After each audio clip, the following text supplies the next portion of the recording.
next year.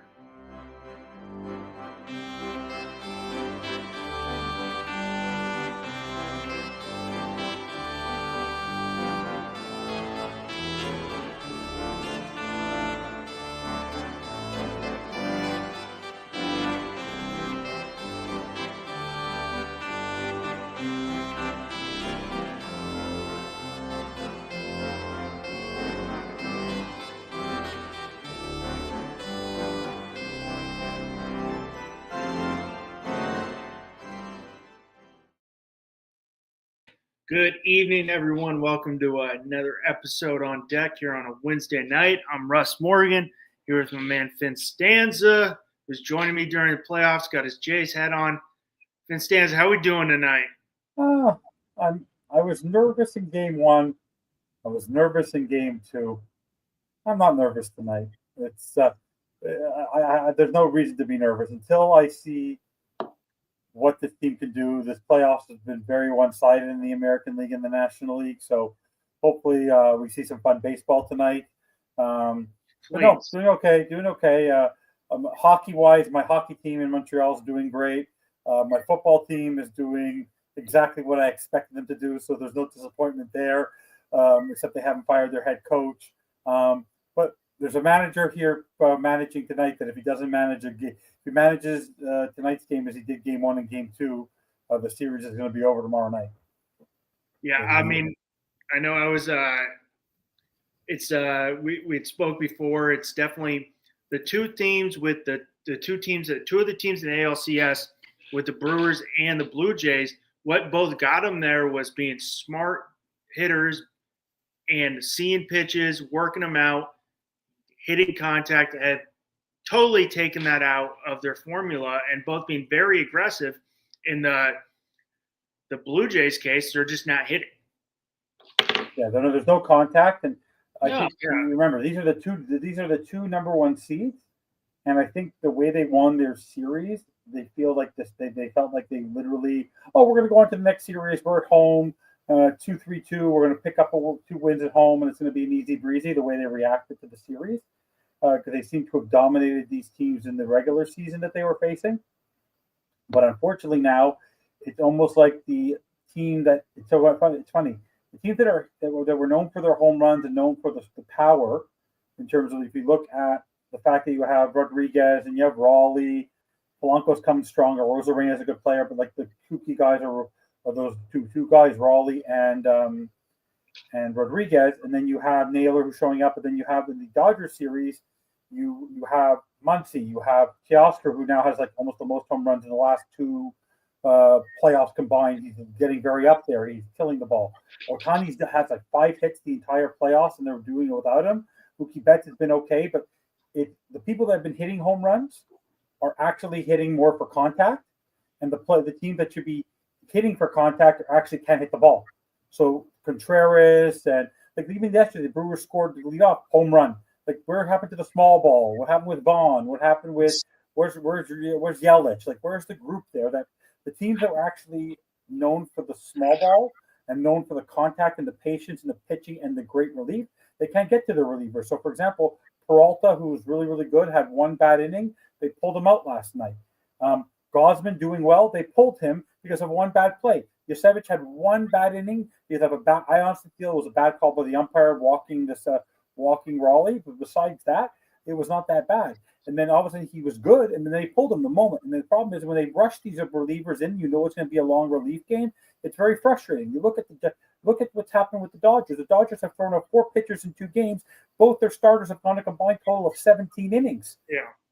The Brewers and the Brewers and the Jays, I think they thrown everyone out there except their closers. Like that, they're overusing their guy. Like literally last game, they brought in Yariel Rodriguez, and the guy literally could not walk 2 guys. Let's take him out. Like, why are you forcing this? And you're forcing power. The best people, you know this in all sports. What wins championships? Defense. And it's different. There's defense in the outfield. There's defense at bat, and then also your pitching. And trust me, there's no way in the old way of when we were playing, when you had on your mound, you had Clemens, you had Pettit, you had all your guys going for the Yankees. You think they're going to pull Garrett Cole after 5 innings? You had Pedro Martinez, Kirk Schilling, Roy Halladay, Clayton Kershaw. All these guys who were winning World Series, you're pulling them out. You tell Randy Johnson and Kirk Schilling back when they beat your precious Yankees on that blue pit by Louis Gonzalez that you tell Randy Johnson and Kirk Schilling they're coming out in the 5th. You tell Roger Clemens he's coming out in the 5th. I'm so frustrated with it. It's frustrating. Like, when we saw Game 1 of Yankees Red Sox, Fried, yes, was starting to lose it a tad. He was starting to, lose the zone a little bit, but he was still grooving, and he pulled him early. Now he let Schlittler. I've the first up, and even A-Rod won't even say his name because of that on Fox. But I mean, saw him let him go, and you see, Yamamoto was the first complete game in the postseason since 2010, which was Roy Halladay. But the thing that got, both with the Brewers, if you watch Game 1 against the Cubs, they scored 4 runs in the first inning and didn't hit a single home run. Now, the same thing with the Blue Jays. The Mariners can score fast because of the long ball. They have that ability. The Blue Jays really don't have, minus Guerrero, don't really have that guy who's going to, take the top off. But it seems both the Brewers and the Blue Jays, something in their scouting report said, we got to be aggressive, we got to do this, are trying to play the Mariners and Dodgers game where they're not just playing their own game, which got them there got them to be, the Brewers and the Blue Jays both be the best team in the AL and the NL. And so the only guy doing that, the only guy who's actually doing it is Nathan Lucas. Nathan Lucas has been great all playoffs, and he's making contact. He's getting on base. Ernie Clement is doing the same thing. And that's about it. Outside of that, it's really been Springer's trying to kill the ball. Guerrero's trying to kill the ball. Kirk is just getting his hits here or there, but not great. Besides that, it's really been Santander has long at bats, but because he's late on his swings. Barger's trying to kill the ball because of his size, but it's not working.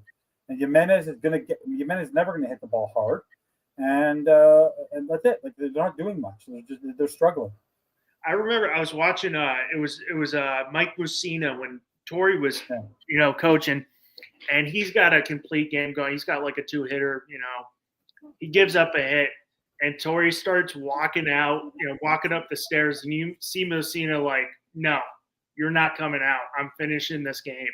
And Torrey just like backpedals. He's like, all right, you got it. I'm like, yeah, please. Like, I get Yasevich has gone, through 3 regular season games and 1 in the playoffs. Yes, it's 4 starts, but let him go a little bit. If you keep on using your bullpen, you're going to wear him out. These guys are going to see him and get comfortable after a while. In the Brewers case, unfortunately, Brandon Woodruff, isn't on the roster. So that would have been a big help for them if they had him. And like you brought, Yelich has looked horrendous at the plate. Yeah. I mean, horrendous. He's showing his age. And it's I mean, they're not getting much from anything, but you saw in Game 1, once they got to finally, I mean, Snell was phenomenal in Game 1. He was, definitely a masterful pitching performance on his mark. Not just, we see so much velo now. He is using that slider. He's using that changeup to his advantage, and him being able to get it over early in counts is making those players swing and miss. Because I mean, you could have a nasty slider, but if you're not getting them over, why am I going to keep on swinging them? But he's getting them over. But you saw once they finally got to Sasaki and he had a tough time, they started hitting. But the Brewers need to get. They need people on base. I mean, he had 10-pitch inning. You got to work those counts. I mean, that's their strength. Well, I'm just watching the first at-bat Springer. He always lets the perfect first pitch go, and he check swings. And then he reached for a ball that was going to be a strike, but he reached and got out right away up underneath the blue for the third. Like, it's the right now already. There's been 4 pitches, 4 strikes because they're not being patient.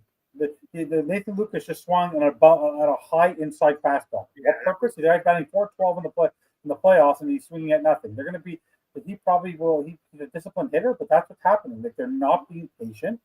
They're not opening up their stance. They're just letting pitches come in, and the scouting reporters get to them early, get the strikes over early because they're not going to be patient. They're not going to be patient. Just put it over the plate. Just put it over the plate, and and they'll take care of themselves. 1 and 2 here to Lucas. You're a little ahead of me, but so it might be maybe because I'm in Canada. Yeah. Yeah.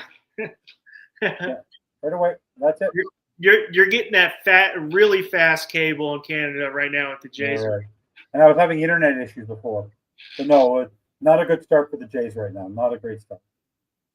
They got to get out. I mean, they got to hit, and yeah. No, and what's going to happen?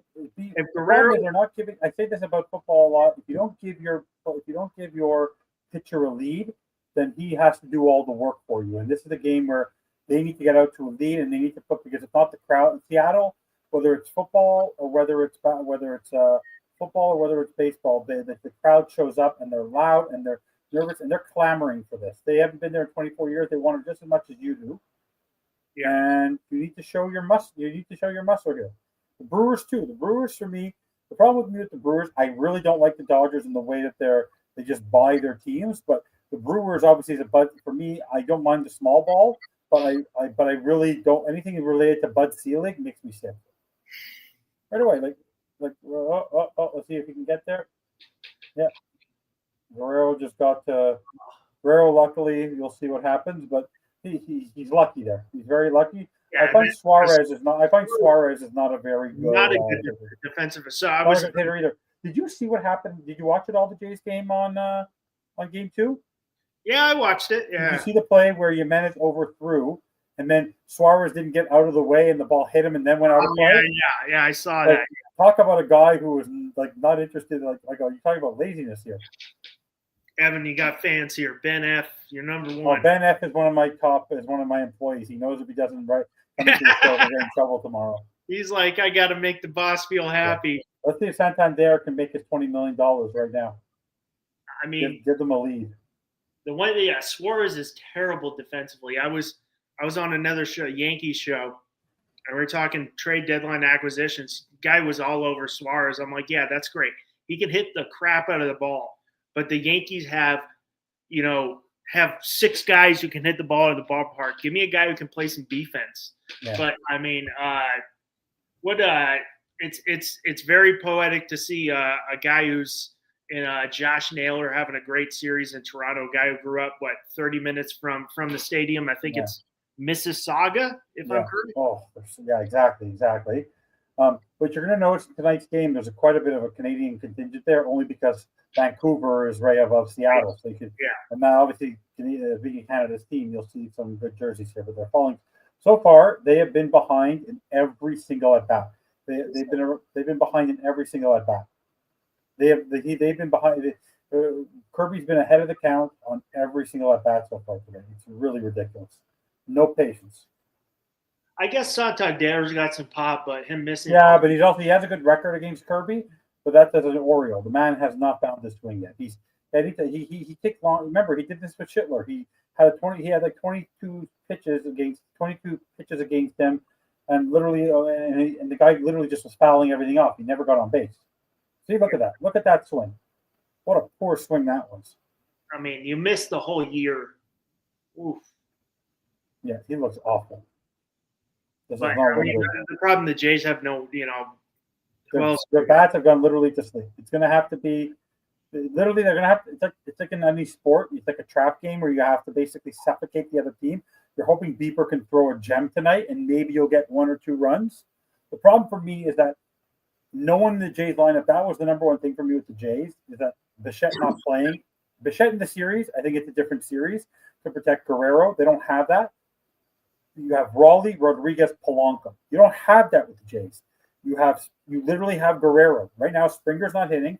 Lucas is a young guy, but he's not Raleigh in the number 2 hole. And then you have Rodriguez and you have Polanco who's having an amazing playoffs. Right now, that's the thing is that even if someone doesn't do something, there is a player who's consistently doing something in the cleanup spot. They don't have that. They're trying Kirk. They're trying Santander. to try and guard you. They don't have anyone. That's what's showing up in this LCS. Yeah, no one to protect. If he was hitting good, they don't have to pitch him. Yeah. Quickly, while we're in a break. So we got the MLB lockout looming. Yeah. And you had brought up the Dodgers spending a lot of money. And I'm like, that's fine. If you want to spend money, go for it. You can take the luxury. Oh, yeah, you're allowed to spend money. I just don't like the way I mean, it's like, hey, it's there. I'm of the opinion if they're because it's going to happen either way, if it's long or short. Hopefully it's short because baseball is now getting record numbers. It had 8.2 million watching the game one of the Dodgers, the Jays game the other day, which was a record since like 2014, the most watched the ALCS. Do you think there needs to be a salary cap or maybe, a salary floor at least? Yes. There has to be a minimum that somebody has to spend. I don't know in hockey, there's a cap. In football, even though it's not really real, there's a cap. In basketball, there's a cap, and if you go over the cap, you pay. And even if you don't hit the cap, there's a luxury tax. There has to be a penalty. You want to spend that money, you have to pay a little bit of a tax, or you have to do something. But there has to be a floor. Like you have to force teams like the Indians, like the Pirates, and teams like that to spend to the floor to at least make it competitive. Like the fact that a guy like Paul Skeens has had two seasons of the most amazing initial baseball, and he had a losing record, and he had an ERA of like under 2.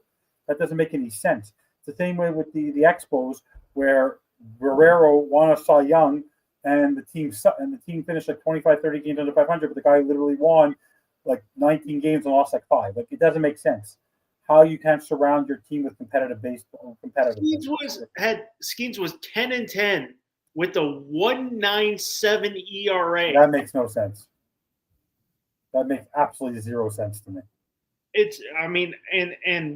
And Pittsburgh's a great baseball town. Oh, the stadium. Hey, when you think about it, if anyone said to you, you had to keep right now outside of, yes, you have Wrigley and Fenway and the old Yankee. The one place that people say that is the best location for a ballpark, that people say has been the best experience, or it's a very cool experience, even when they had Three Rivers, is Pittsburgh. People say the area of Pittsburgh's a very good sports town. And between the Steelers, the Pirates when they were good, and the Penguins, and like the fact that this team has never been good in the last 30 years is crazy. Like they've had moments, they've had McCutcheon, they've had Skeens, but like since the 90s with Bonds, Boniel, that group, they haven't been relevant. It's ridiculous. So, I think I need the floor. I mean, if you're looking at the White Sox, I get it. They're trying to build something. They got some good young players, but I mean, they've spent no money. Yeah. By the way, this is what's killed the Jays every series. We don't get our first batter up because Springer rushes to swing. Rosarena is patient. Gets it and it walks in 3-1 count. Like it's so frustrating that the Mariners are playing the way that the Jays played all season.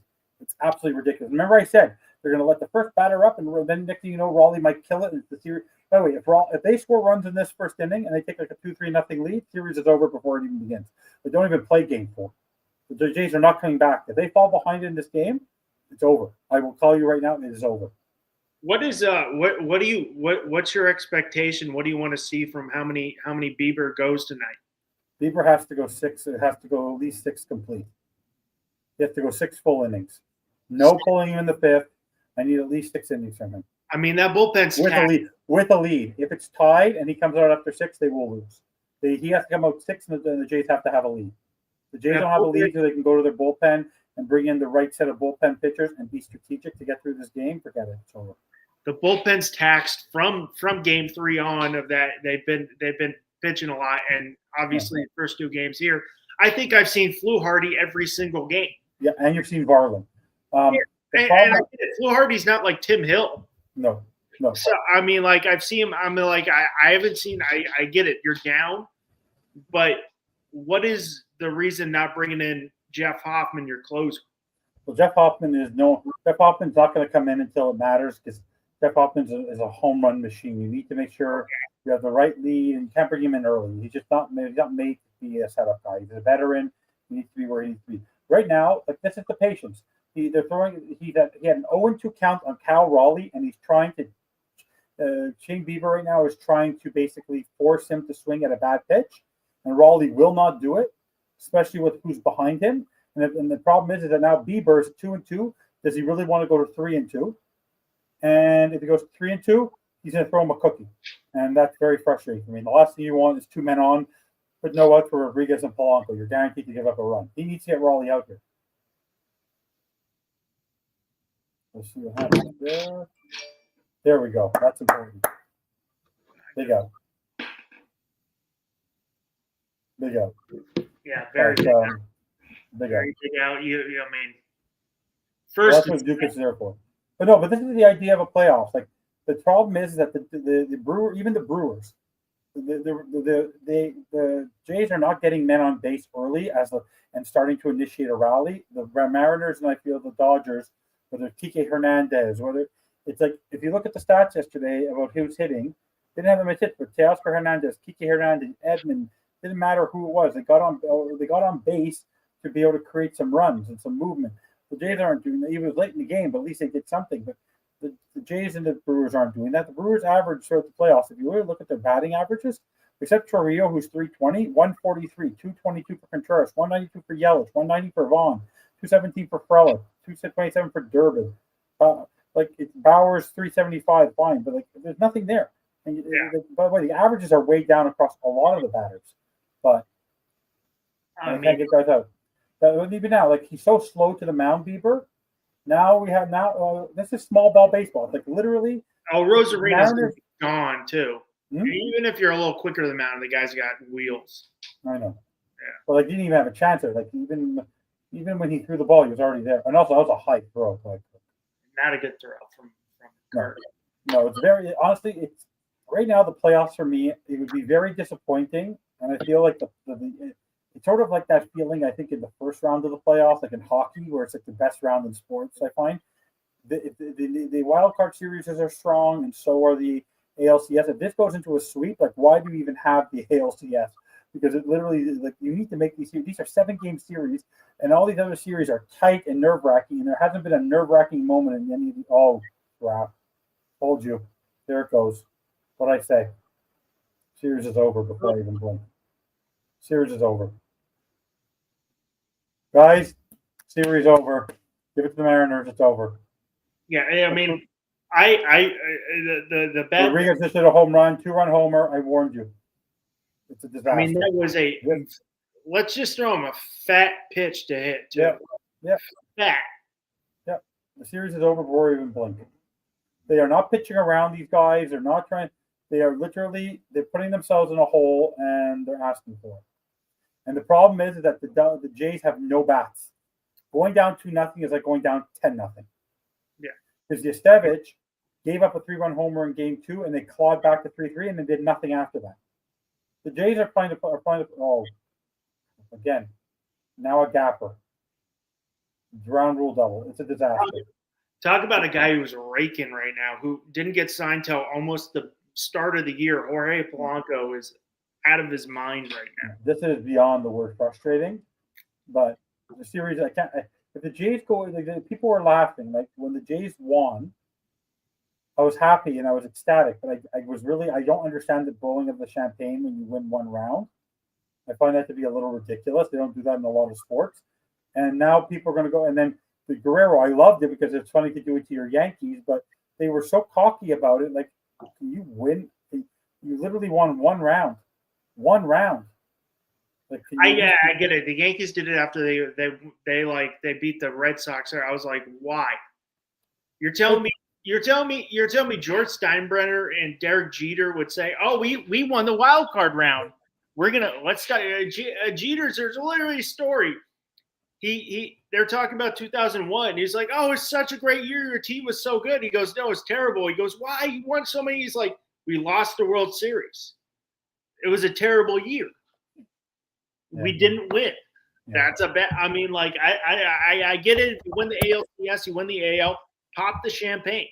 But after every series, I mean, I get it. Jays were cocky. You beat the Yankees. You took down, I guess, the big dog of the AL East. But I mean, they're not playing their baseball, and it's showing. You know, it's also showing.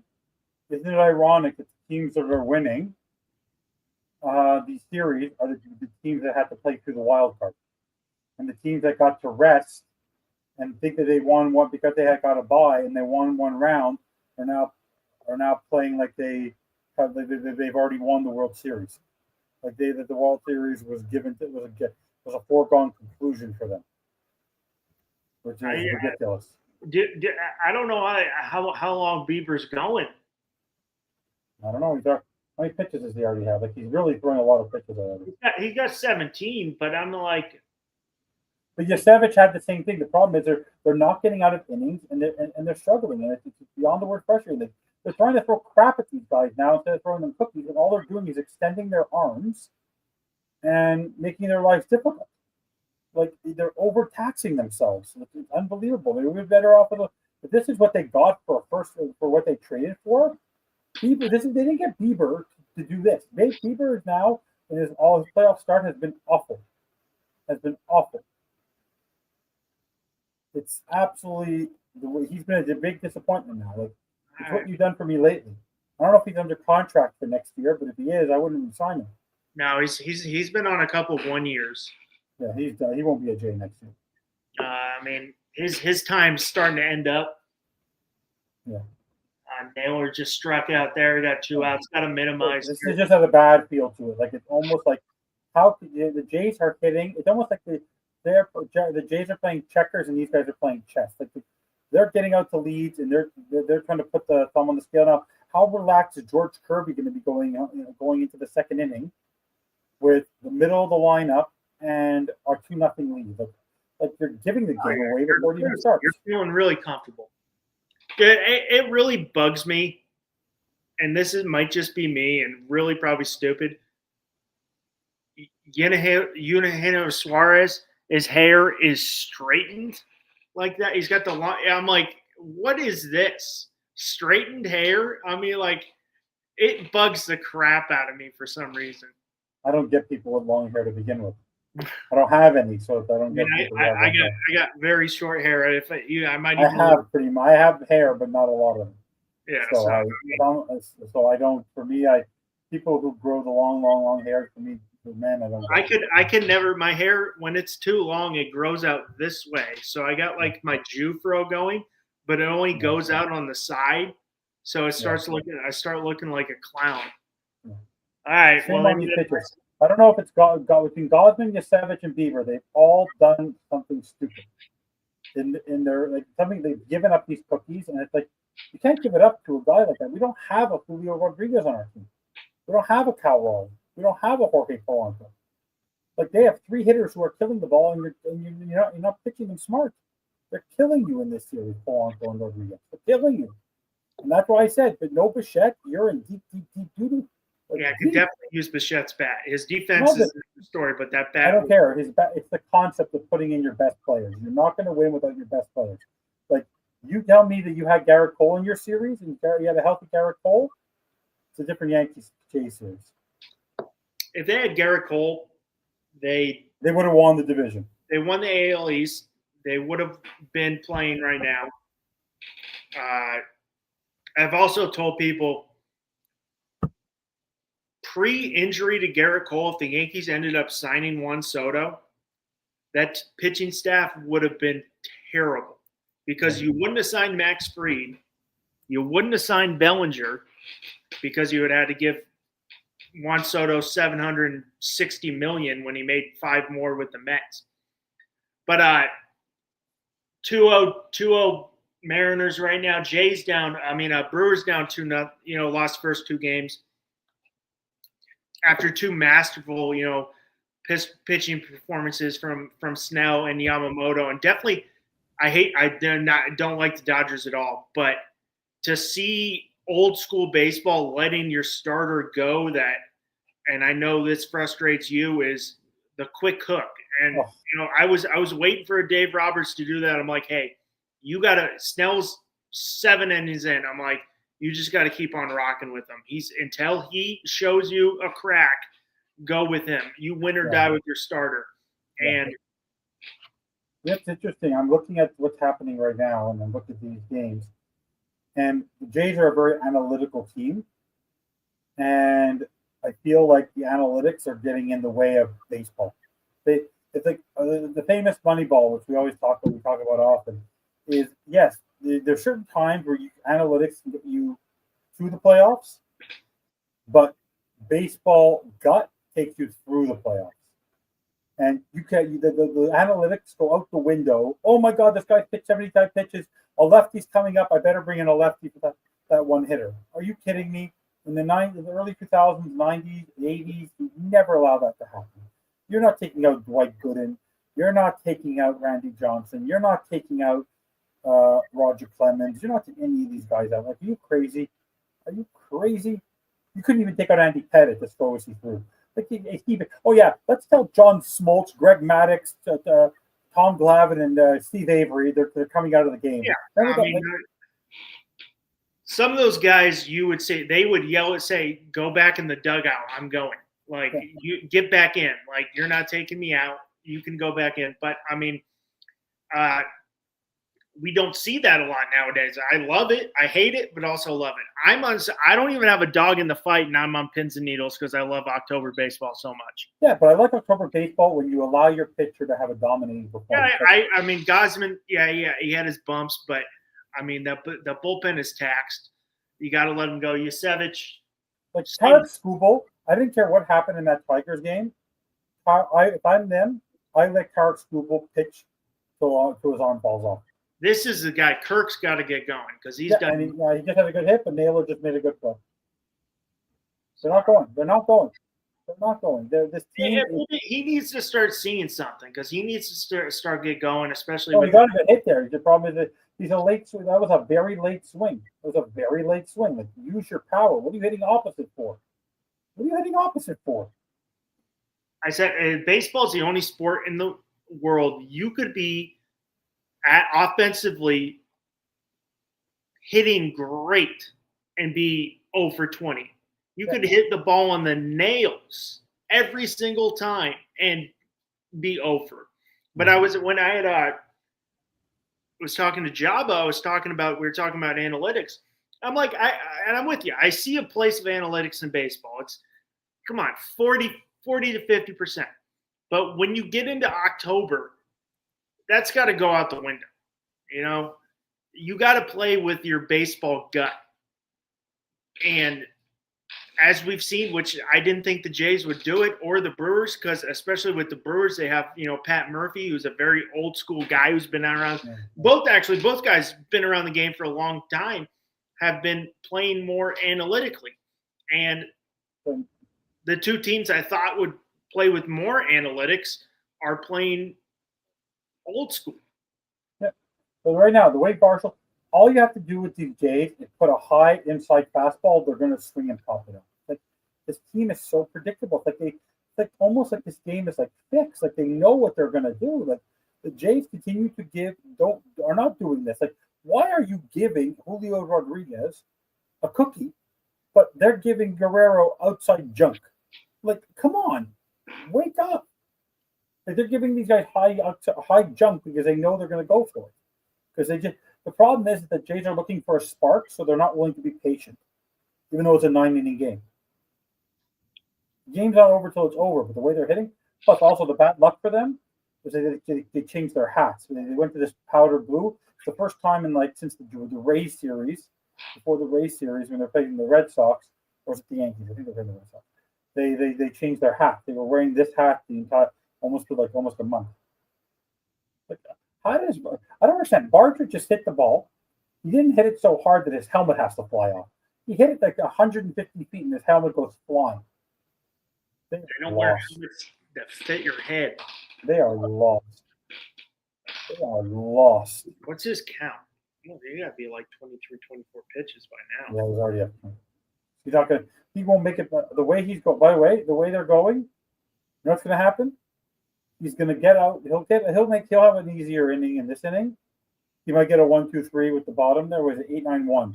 He might get 8-9-1, but then it's going to come up and then be Raleigh. He's going to try to pitch around him, not to get a home run.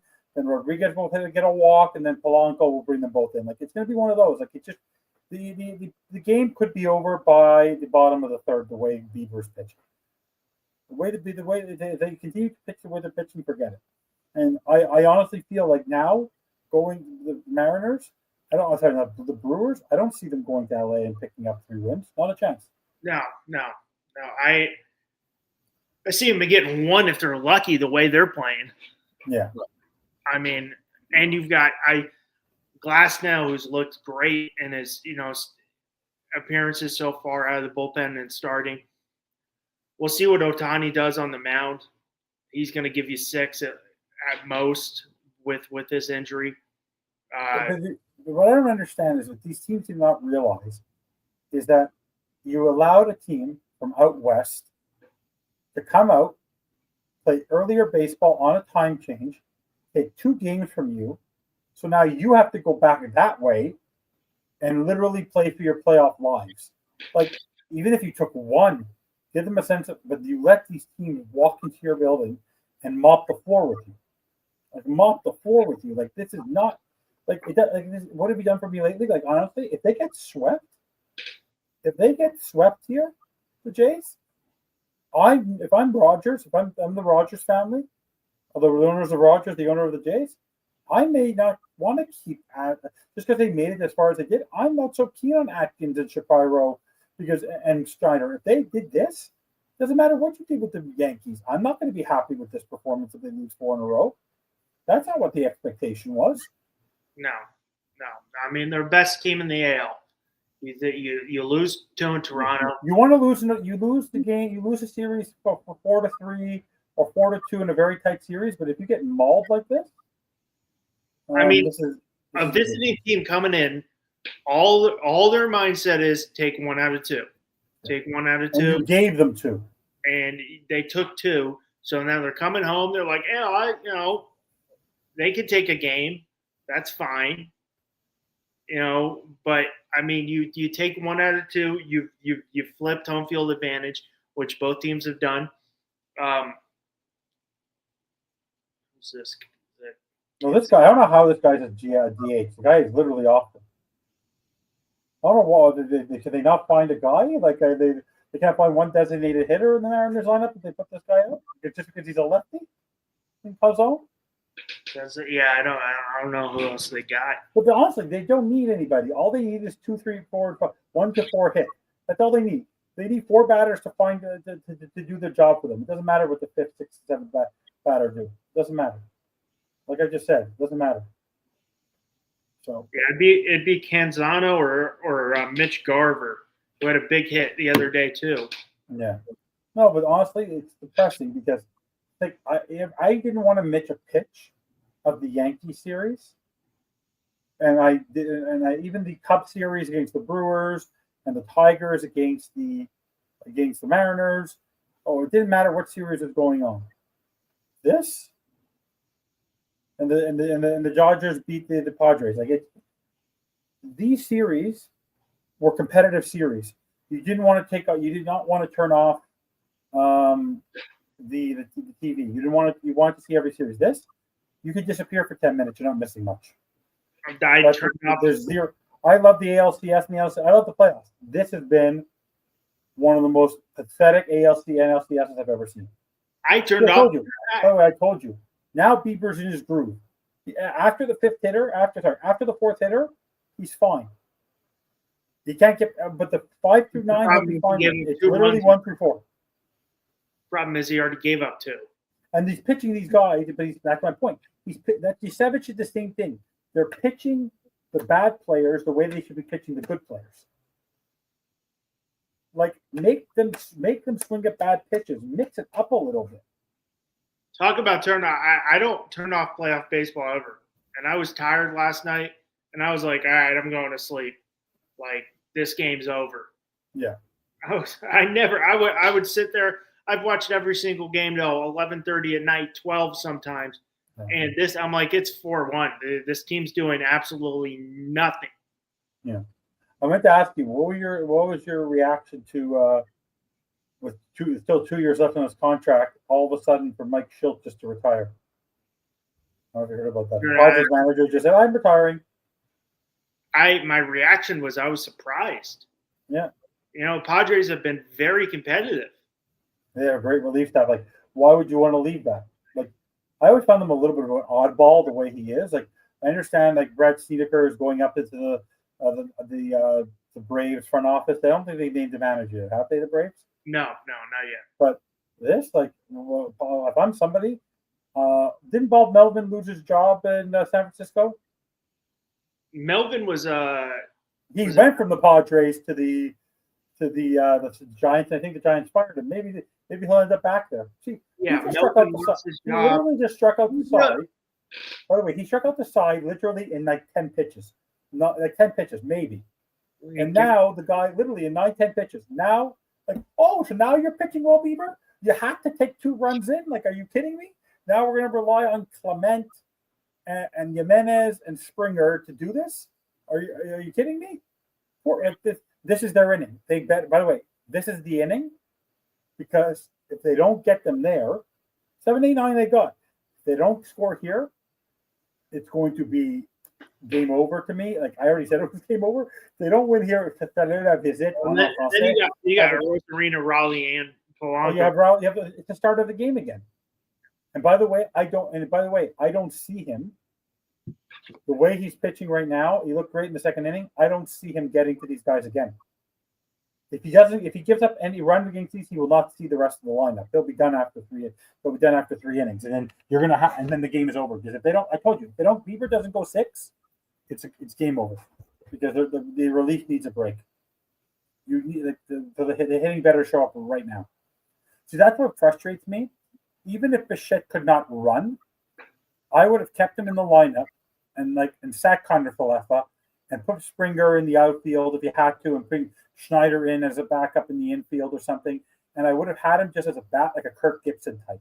Just bring him in, yeah. There's a lot of. Didn't they have that? Didn't they? For example, he was super injured. Harrison. Is it bad? I can't know. Harrison Bader, Harrison Bader was injured, could not move. They brought him in for a pinch hit in the division series. Like, it's important. There's a lot of manager vacancies this year. Nationals, Rockies, Giants, Braves, Angels, Orioles, Twins, Padres. Wow. Really? Yeah. The one who I get why he left, because he was Ron Washington. Yeah. Every time he's got a manager job, he's always getting a bad hand. And if you know baseball, like you mentioned the Rangers there, because Bochy's out there too. Oh, I didn't know Bochy's out too. Yeah, Bochy's out too. How many is that? 9, 10? Is it a third of the league? Yeah, but Ron Washington, I mean, like, if you know baseball and you follow it, the amount of genius, the infield genius he is just a bit. And he, every time, I mean, you go to the Angels are a hot mess.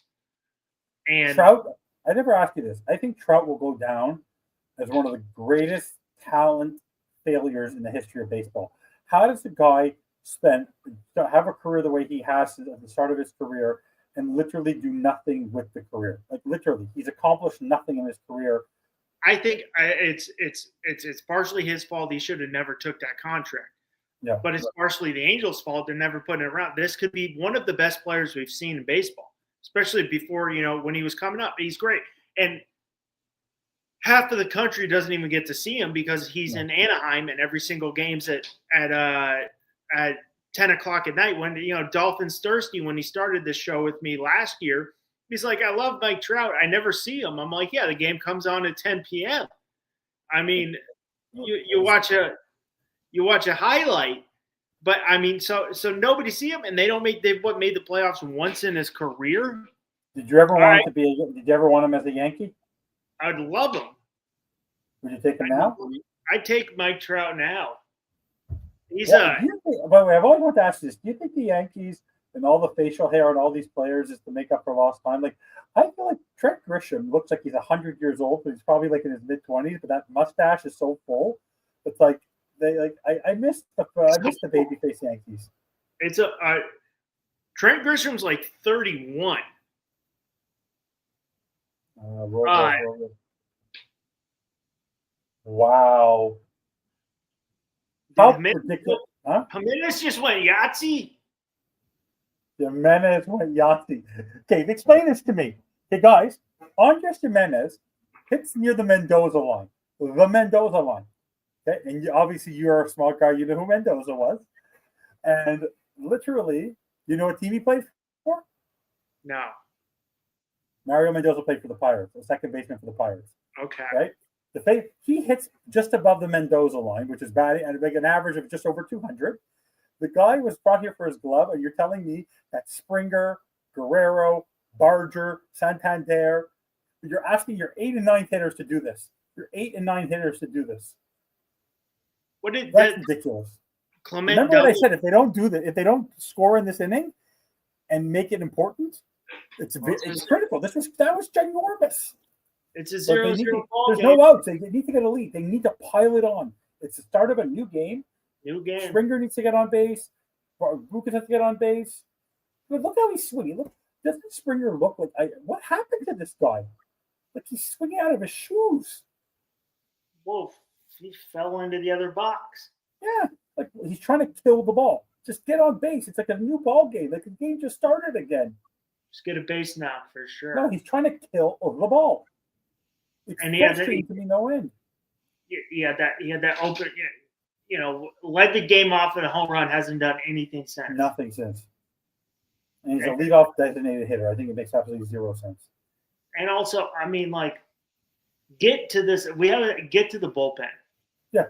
Work on these 30 pitches. Get to the bullpen. Yeah. What a waste. You're a leadoff hitter, and you're popping balls up. You're supposed to be the leader of this team. World Series MVP, and he's hitting literally a ninth bat. Very frustrating. What was that swing? I don't know. He wasn't even going to run. Like even when that's the thing about the Jays. Even when they have a chance to do something great, they'll do something stupid. Like that swing was ridiculous. Do you like this team better than the 2015? Do you think being in Canada? What's the vibe from? This has a better vibe because of the fact that it wasn't expected. The 15-16 team. This has a better vibe. This has a better vibe because it was not expected. And the crowd, the new stadium, there was very much more intense with the Orioles and all that. I think that was a very, very intense series. That was a difference. The difference between this team and that team is that this team had more come behind wins. Like just look at Lucas again. Wait till you see what Lucas just did. Like that's what you should be doing. Him and Clement have been doing this all series, all playoffs. That's beautiful. The team then relied on Encarnacion and Batista to do everything. Here you have now this is the way Clement's hitting and the way that Lucas is hitting. That's what they need. That's what they need. Yeah, I mean that's a nice piece of hitting. Just stay on it, smack it right back up the middle. That's a nice piece of hitting. Need Guerrero to get going. I mean. Also, John Gibbons wasn't a great manager. That's a problem. Is they never had. I don't remember. Like Cito Gaston was great, but then that's the problem with the Jays. They have these managers that I've never been massive fans of. Like they've never had a long. Charlie Montoya wasn't great. Like they brought John Gibbons back twice. They brought Cito Gaston back twice. They haven't been able to establish. As much as I don't like Aaron Boone because I think he's a bonehead. Like Snedeker was there a while. Melvin was there a while. Bochy was where he needed to be for a while. Dusty Baker was I liked a little bit of the consistency. You had Joe Torre for a long time in the Yankees. Like you had Terry Francona. Like by the way, the Jays in this playoffs, they have Terry Francona. Oh, Francona is one of the best managers in baseball. I don't care what. I don't care where he is. No, I don't care what I'm telling you. I would have. You get fired. Imagine he was the Yankee manager. Telling you, fire Boone and give me Francona. I was screaming. I've got people. Well, who would you want? I'm like, dude, I want Terry Francona. Really? He's a Red. I'm like, no, I want Terry Francona. I mean, like, I'd kill for a Pat. Guerrero swing it back. Oh, Vladimir. Were you following the Jays when they won the World Series, was it 93 with Joe? 92, 93, I remember them. Like if you go back to the 1993 lineup, Guerrero, that was a beautiful hit.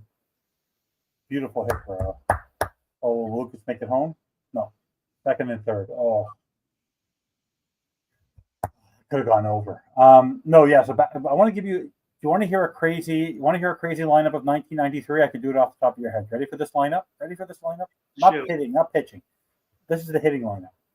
Batting first, Ricky Henderson. Okay. Batting. Who was batting second? Batting third was Roberto Alomar. Oh yeah, batting third was Alomar. Okay, so you had left field. You had Ricky Henderson. Then you had center field, Devon White. Second base, Roberto Alomar.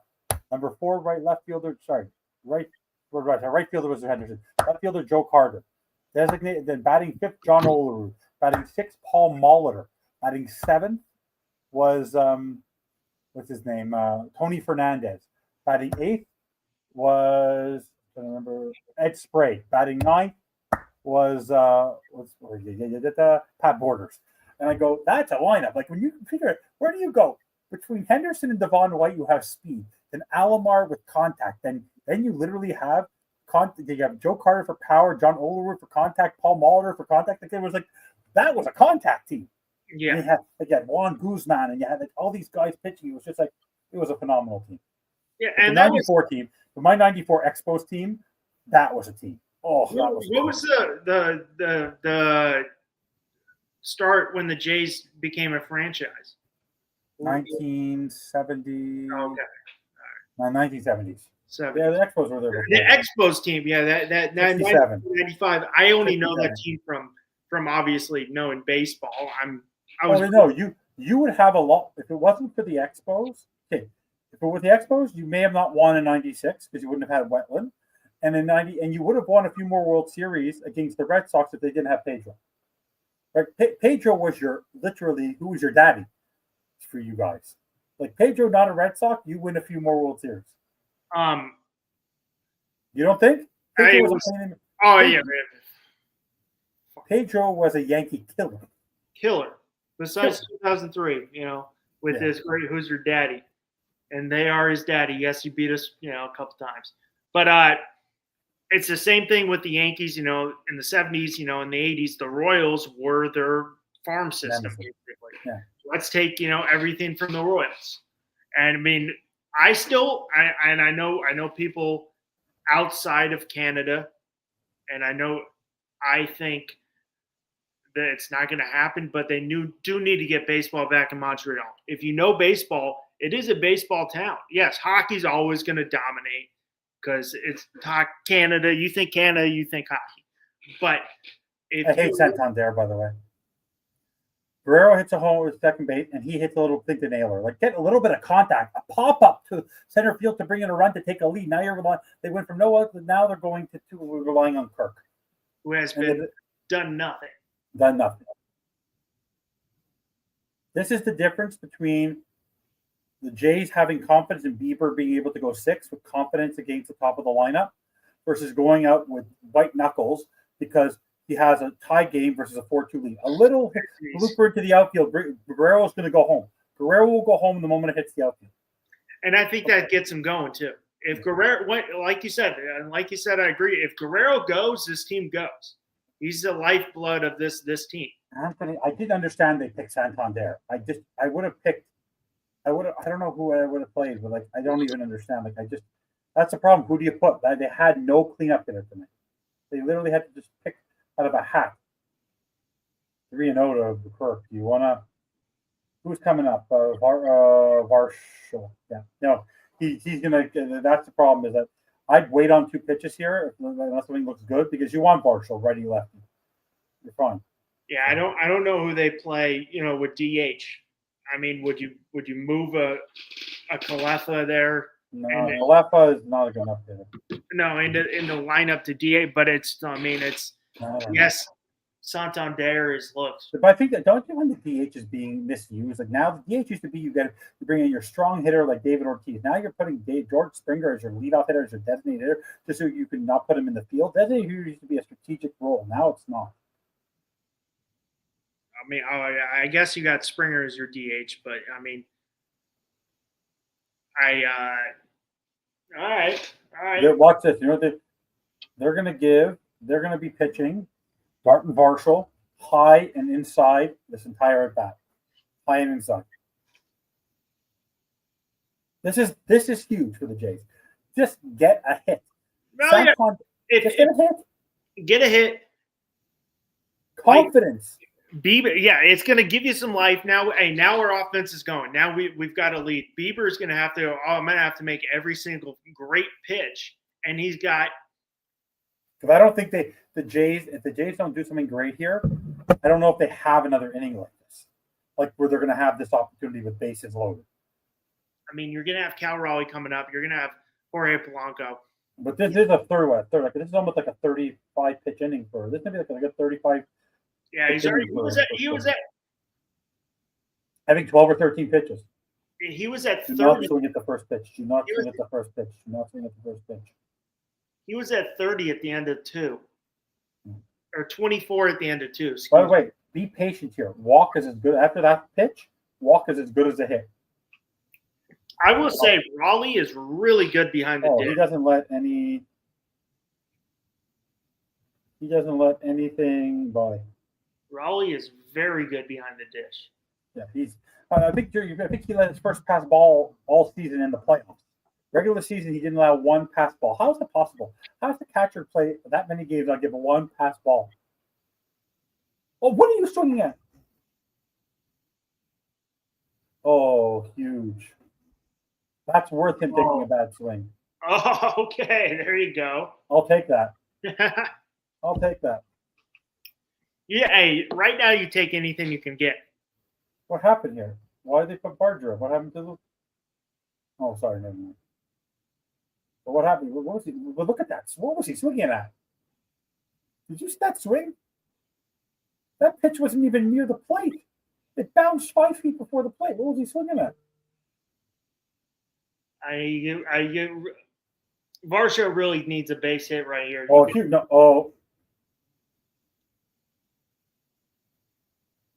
Okay, yeah, that's huge. 2 runs. What did I say? To go from that swing on that to that. That's like, how do you explain that to me? You're the baseball aficionado more than me. I'm a great baseball. I play great baseball, but how do you swing at that garbage and then be prepared to swing at that? Like, how did you think the pitch before was good? Like, how did you think? But I mean, like, if I saw Varsho swing like that, knowing we're always behind the dish, that's not going to happen. Yeah, Barger's disgustingly bad. Oh, Barger.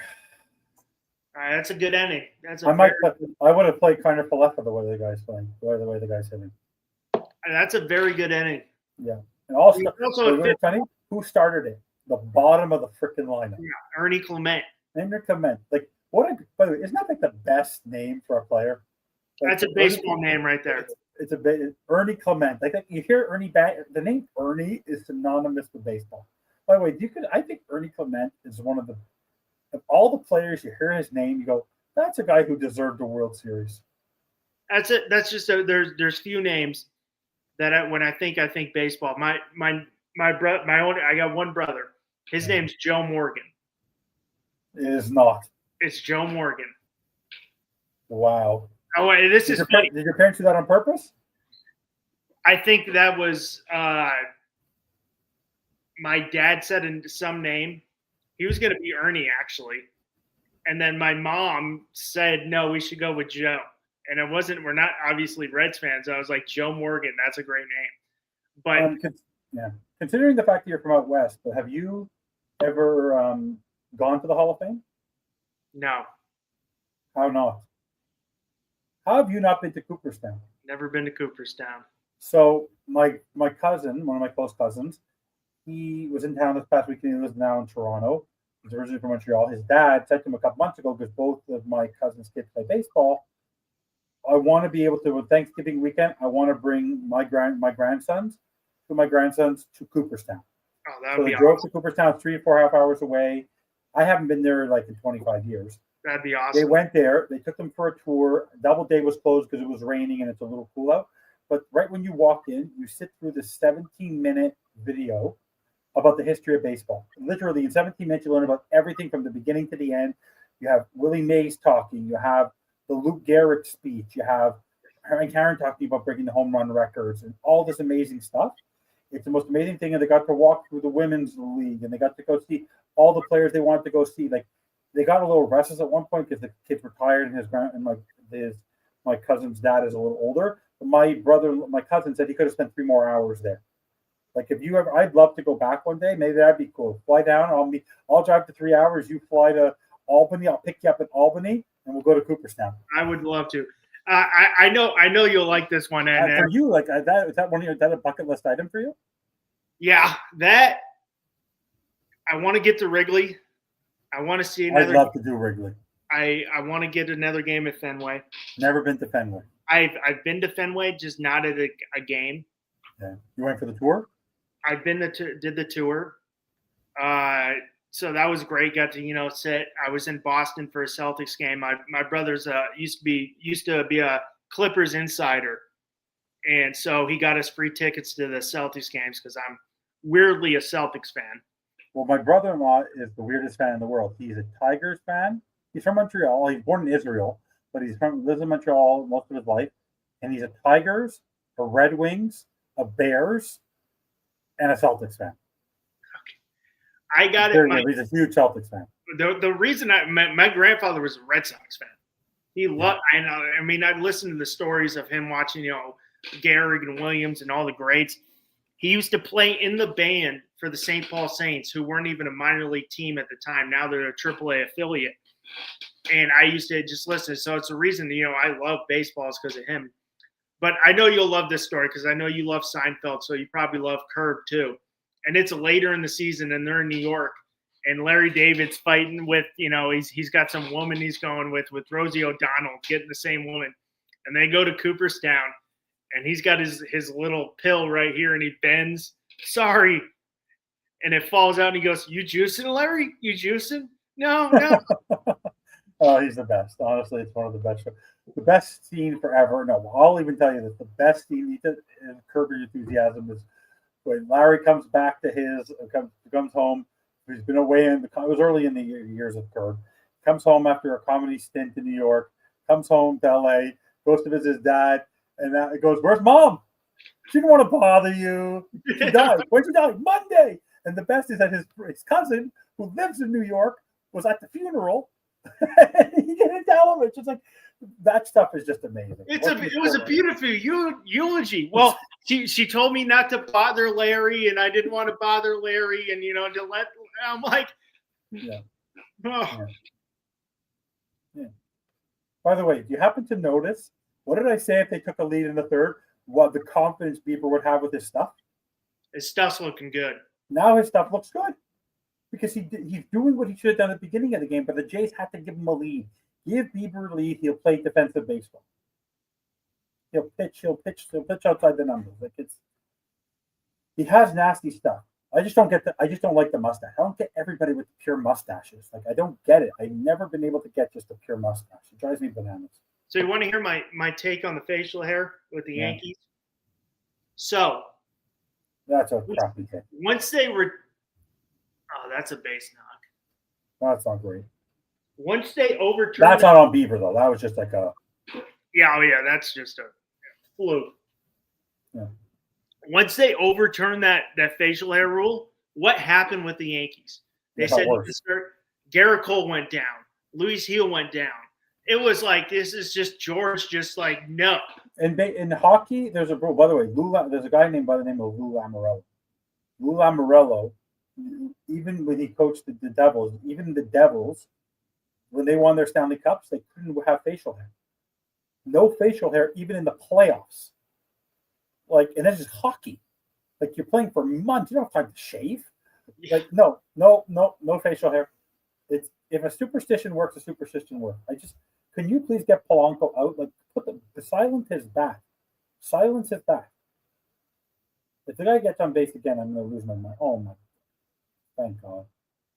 By the way, it doesn't matter where the ball is in center field. If it's in center field, Oh yeah, left or right, Varshall's getting it. definitely gets good jumps. Yeah. Now lay their hammer down. Let's go. Jimenez Springer again. Let's go. Do it again. I don't think just Kirby. I didn't see if they're bringing anyone out. Was anyone in the bullpen? I don't think they're going to bring Kirby out. No, but no action. But Kirby's coming back out for this. After giving up 5, they're going to bring Kirby back in. He also had 24 pitches going in the second inning. Going into the third, he threw 50. Yeah, trust Kirby. I guess they're playing with house money, right? Right now, they're like saying, okay, if we lose this game, the series is still in good shape. But wait, is Wu going tomorrow? Did they announce if Wu's going tomorrow? I think Wu's going game 5. Not game 4. Who they bringing in game 4? Yeah, I have to look. I want to look. It is Castillo. Oh, okay. And Wu would go. Wu will get Gosman. Gosman will be ready for that game. And Castillo's been good.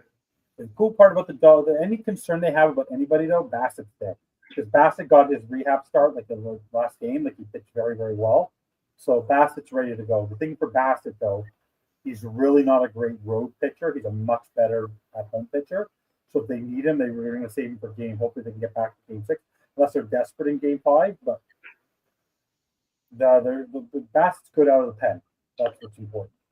Like at this point, I'd rather bring in like if they're going against a great hitter, I'd rather bring in Bassett than bring in Varland. Every time Varland, I love Varland, has smoked. Every time they brought in Varland to try to go get out Judge or try to get out Rodriguez, home run.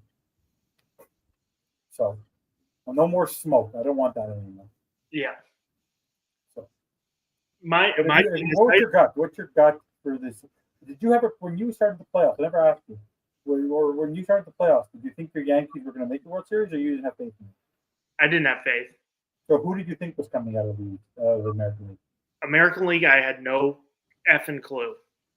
And in the National League, were you leading against the team you hate in the Dodgers? I did not pick I said the Phillies. Oh, really? I thought the Phillies were going to get it, and they showed. Well, do you think I've asked you this again, like, do you think he ever it's been taking years to get back to it? O'Kickering after that play? Can you repeat that question? Well, you think O'Kickering, who came in and my made that awful throw? We haven't spoken about this, eh? That could ruin him. No, that's your question. How does somebody not know what the play was? Like, even if the guy was coming home, there's 2 outs. Your first play is first base every time. He had time. By the way, when he bobbled it, if he picks up and throws to first, the guy's out. Oh yeah, 100%. He froze. Yeah, totally froze. He will be in the top 10 moments of baseball history. It's just like in football when every time I'm not a huge fan of ESPN. I kind of like Dan Orlovsky. I think he says some dumb stuff, but he has good takes. But because of him running in the back of the end zone, he's a constant laugh, the laugh track. Oh, if he says something good, we're going to throw this on to make fun of the goofy white guy. That's going to be the same thing. Yeah. Oh, well, yeah, he did something good. But the same way with Buckner, right? It's the same thing with Buckner. As much as you live with Buckner will never live that down no matter what. I mean, no one said I'm a diehard Jets fan. No one brings up Sanchez's good things he did in New York. It's a butt bumble.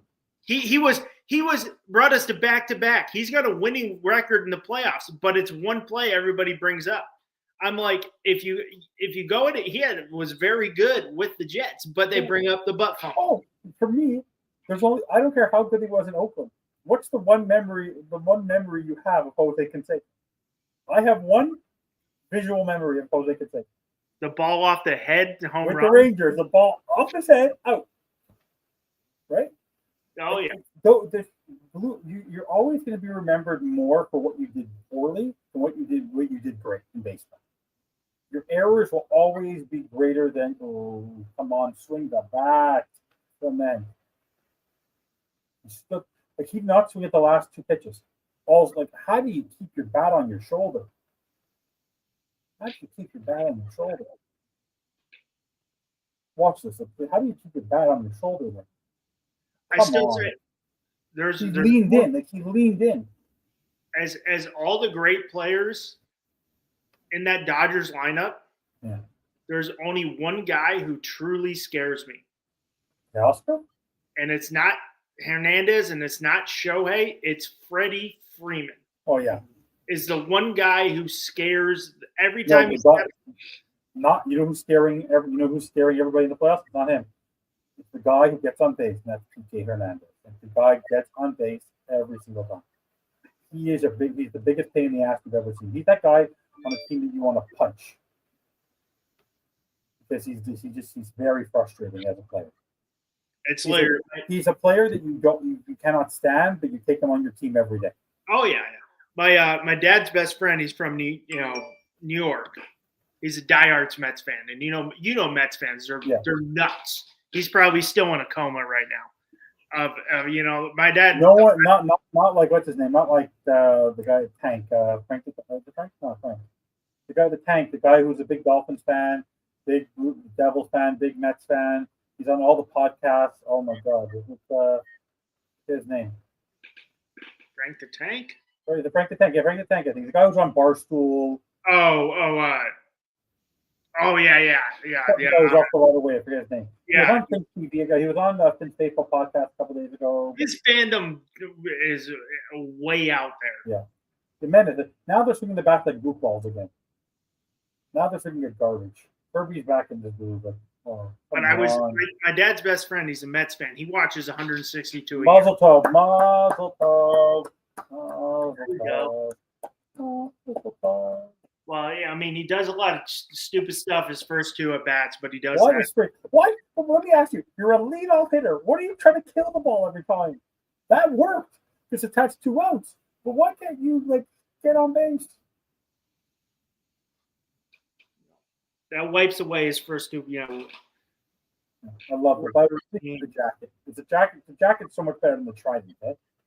Yeah. Oh yeah. The Trident stuff. Okay. What's the point of that? I don't know what the point is. But you happen to realize Mariners have it's all marine based, it's all water based. Seahawk, Kraken, Mariner. It's very, very except the Supersonics never made any sense when you factor in everything else, right? Everything else is like water animals except the Supersonics. Yeah. The Kirby's on after this. Literally, my dad's he watches 162 games. This guy's a nut. Like he lives for the Mets. He goes, I've watched NL East baseball my whole, since Freddie Freeman started. There's one batter you would not want to face. That's Freddie Freeman. And if you listen to Freddie Freeman's approach, he doesn't even try to hit home runs. He goes, I go gap to gap when I'm taking batting practice. If it happens, it happens. But that's what I do. And I mean, he's so great. But I was talking to my Dodgers friend today, and we're talking about the salary cap and all that and the lockout. It's gonna it's so great. You think they're gonna lock out? You think they're gonna lock the players out? Yeah. It's gonna happen. Manfred already said it's gonna happen. Because of the owners. You think the season won't start on time? I really hope not. Baseball is starting to get such good buzz finally getting back. It doesn't need that. They can kill baseball stadiums. They can kill a lot of teams if they don't start on time. Oh, yeah. And the other thing is they're killing a lot of people's revenue. Some of these places really – no, if you're outside Fenway Park or you're outside some people, I went to the Yankee game. The amount of vendors who are outside that stadium making a living, even selling, you know what, even to the Yankee Stadium, because a lot of these stadiums now let you bring bottles in. Like you could buy a water bottle outside the Yankee Stadium, they'll let you bring it in. Yeah. Like people like that are making livings off of this stuff. You don't have it, forget it. You don't have it, you don't have that income around the stadiums, forget it. I just think the ushers, even the guy who's an usher at the stadium or a vendor, and this is like their summer job, or it's a place for them to go make some extra income because they're working another job. It's important for these people. It's a lot of 160 games creates a lot of income for people. Oh yeah, and the thing is, CBA I think is after this year. Manfred already said it's going to happen. Basically, in a good deal, both people are going to lose. If a deal's going to happen, both are going to have to give a little bit. I think the owners are going to steadfast on it that they want this and it's not going to happen. They better not have a lockout because baseball's now. I mean, 10.2 million people are watching the Mariners Jays game the other day. It's starting to get. I mean, the most in 11 years. Yeah. I mean, you're starting to get people to come back. This is what you want. This is why. I mean, you want to get youth back into the baseball. This is why we have so many rules changes in baseball. Some good, some bad. I mean, but they're trying to. I at first I wasn't a fan. I don't know if you're a fan of the pitch clock. At first I wasn't a big fan. I like it because I like it because it really, that, for example, you can afford to go to a game and know you're not going to be there forever. Yeah. I love baseball, but the amount of clock, like the amount of, especially with the added the challenges, the amount of people, the amount of times a player can go to congregate at the mound, the amount of times the pitching coach will go out, the amount, like all that, you had to find a way to balance it. And the pitch clock is huge for me. There was a game back in September, an afternoon game, Kevin Gosman. The game started at 3:07. 3:07. The game ended at 5:22. 9 innings. The guy pitched a complete 9-inning shutout, and the game went 2 hours and 15 minutes. Yes, 2 hours and 15 minutes. Literally, you can't go see a movie for that anymore. Like the Gladiator was longer. Rocky Balboa, Rocky 3 was longer. Like at first I wasn't a huge. I was like, I got to get used to it. Now it's like, yeah, it's great. I mean, I get it. The 4.5-hour Yankees Red Sox games were insane. Yeah. I get managers say the 3-pitch minimum, three hitter minimum they don't like, especially in October, because you can't, you can't go batter. Yeah. But that's all just trying to minimize, the length. When I think of the first player I thought about when that happened, it's actually a guy. I think you might remember him. I think he actually pitched for your team back in the 90s. There was a player who the Yankees always used to trot out. His name was Graham Lloyd. Okay. You don't remember Graham Lloyd? Not specific. Go look him up. He was a tall lefty. He was a tall lefty that you guys would bring in every time you needed a lefty out. I believe he played for you guys because he played for the Expos too at one point. I could have sworn he was a Yankee. I mean, he was. Yeah, he's a Yankee World Series champion. Yeah, he won a World Series with the Yanks. I mean, you got to remember what year. Australian former pitcher. He pitched for you guys. 96 and 98. 96 and 98. He was there for your World Series in 90. And that. What years did you guys win? You guys won in 96? 96 and 98. Yeah, he was there for 2 of them. And trust me, how key he was. How key he was in the bullpen. He was your Tim Hill, the guy you could not get out. And who was the guy for the Indians in the playoffs when they were really, really good a couple of years ago, the big lefty? Andrew Miller. Yeah, exactly. He's like he was your Andrew Miller. Andrew Miller was. Yeah, he was your Andrew Miller. The guy literally, because he also played for the Expos too. He played for the Expos and Jays. 2001, 2002 near the end. I loved it. They played for the Jays. There we go. Remove these guys. There we go. This is where Beaver's got his stuff now. We only have 54 pitches. Let's go. Get out of this inning fast. You'll get to your 6. And then they can bring in their pitchers. It's great. What are your thoughts about allowing players who can't play to be sitting in the dugout? Because in most leagues and other leagues, football, like other sports, if you're not playing, what are you doing there? Like pitchers, I understand, but if you're not on the active roster, why should you be alive? Do you agree with it, or does it bother you? What do you think? I really don't know if they should be there. I don't really have an opinion, but hey.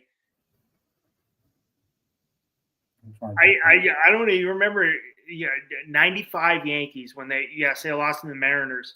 They brought up all these guys. They brought up Jeter and Torrey had him so freaked out. He's like, you're not going to play. You're coming up for the experience.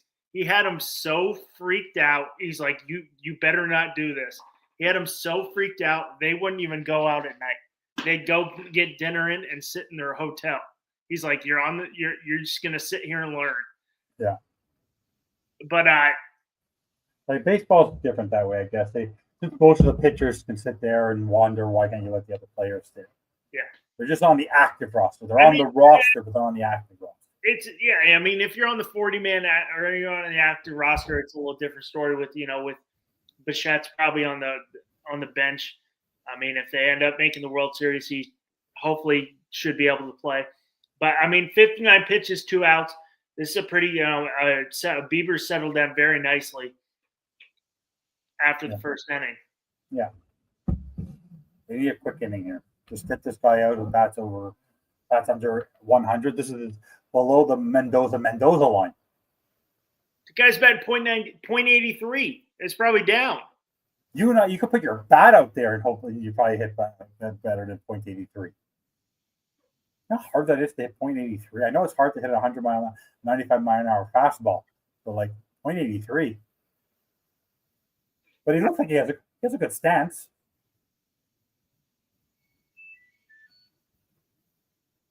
Come on, Lucas, get there. Oh, so close.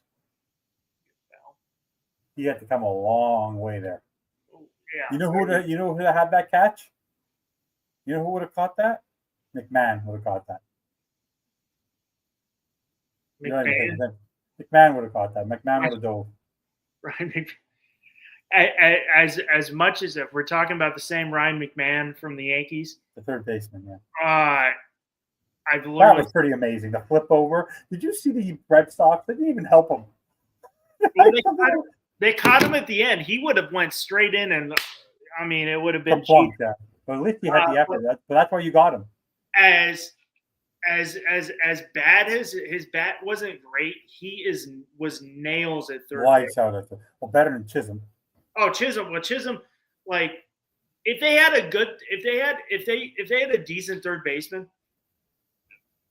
and Chisholm could have played second, I think they win. Last year? I've literally said, I was like, if you just look at last year's World Series, it wasn't really lopsided. It was just a difference of a fundamental team and a non-fundamental team. Yeah. If one or two things go right for the Yankees, if they win Game 5, I'm telling you, they probably would have won Game 6 and 7 in LA. Yeah. And now Garrett Cole's got to stop pouting and learn how to, run a PFP. Yeah. Because Aaron Judge drops a ball that you never see ever, and he probably won't. He'll do in another 1,000 fly balls. He'll probably never do it again. Yeah. But it was it's just the things in baseball like you notice if you if you're not fundamentally sound, not doing the little things, your athleticism can't get you. Baseball's different that way. I mean, you got to do the little things, and we've seen the Dodgers. We've seen them in this series. They're doing the little things. They're getting on base. They're playing good defense. And the Brewers, swinging out of their ass like the Jays have been until today. Yeah. I mean, and I get it. Yamamoto and Snell were lights out. I mean, but definitely. They knew going in. Snell knew the game plan. We're going to hit him with those off speed, with that changeup. I'm going to use that as a weapon. That's why I love Tarek Skubal so much. Yeah. Yes, he's got a 96 mile per hour fastball, but that changeup is so strong. It's an out pitch. Yeah. If the Jays are going well, if Yasevich and Gosman start off well and they don't give up a bad home run or anything, that knuckle change that they have, forget it. You're not hitting that ball. Gosman, game 1, after he got a lead, after the first inning, I'm like, this is over. Yeah, his knuckle change, you guys could not touch it with the tempo. I mean, and then Yasevich throws the similar pitch. I mean, and the Yankees hitters were looking stupid. Yeah. We're looking stupid with those two pitches. Just get that the goal of the playoffs is a team doesn't need to score a ton of runs. They just need to give your hitter, but you need to give your pitcher a comfortable lead who's a star. But George Kirby, like as much as we say George Kirby's a good pitcher and Miller's a good pitcher and all that, most of these pitchers, in theory, Yasevich is young. Gosman and Bieber are established pitchers who, if you give them the proper run support, they'll win you baseball games. Like right now, Guerrero's coming up. Okay, he should be getting on base with a strong single or a double. I don't want him going to the park. Start off the inning with a person on base. I've literally said, I get that people are like, oh, he led off the inning with home run. I'm like, I'll take a stand up double over a home run. Yeah, it gives the fear that you can create batters all day. Yeah, all day. I don't need a leadoff home run. I want runners on base. That puts the fear in. I mean, I get it. You scored one run. You got the home run. But if I spoke too soon. We jinxed it. We jinxed it. Russ, we jinxed it. Oh. By the way, I put that on Rodriguez. Rodriguez should have caught that. Oh, you jinxed it. But hey, if they win the Jays win this game, are you sticking with you're a baseball guy. You're sticking with the powder blues. Of course, they only stick with what works. Yeah, you stick with what works. I mean, like I had facial hair going into the playoffs. Yeah. We lost game one. It's gone. And I don't even play. I'm that super. I'm like, I can't have that. You got to change it up. Maybe the pressure. Let me ask you. You're a baseball guy, and you play ball. Do you sometimes feel like, even with me, like the pressure of playing at home, you want your home crowd, but maybe sometimes the home crowd makes you feel like you have something to prove. When you're home, you're just with your own people. You don't have that crowd noise. You just focus on playing good, sound baseball.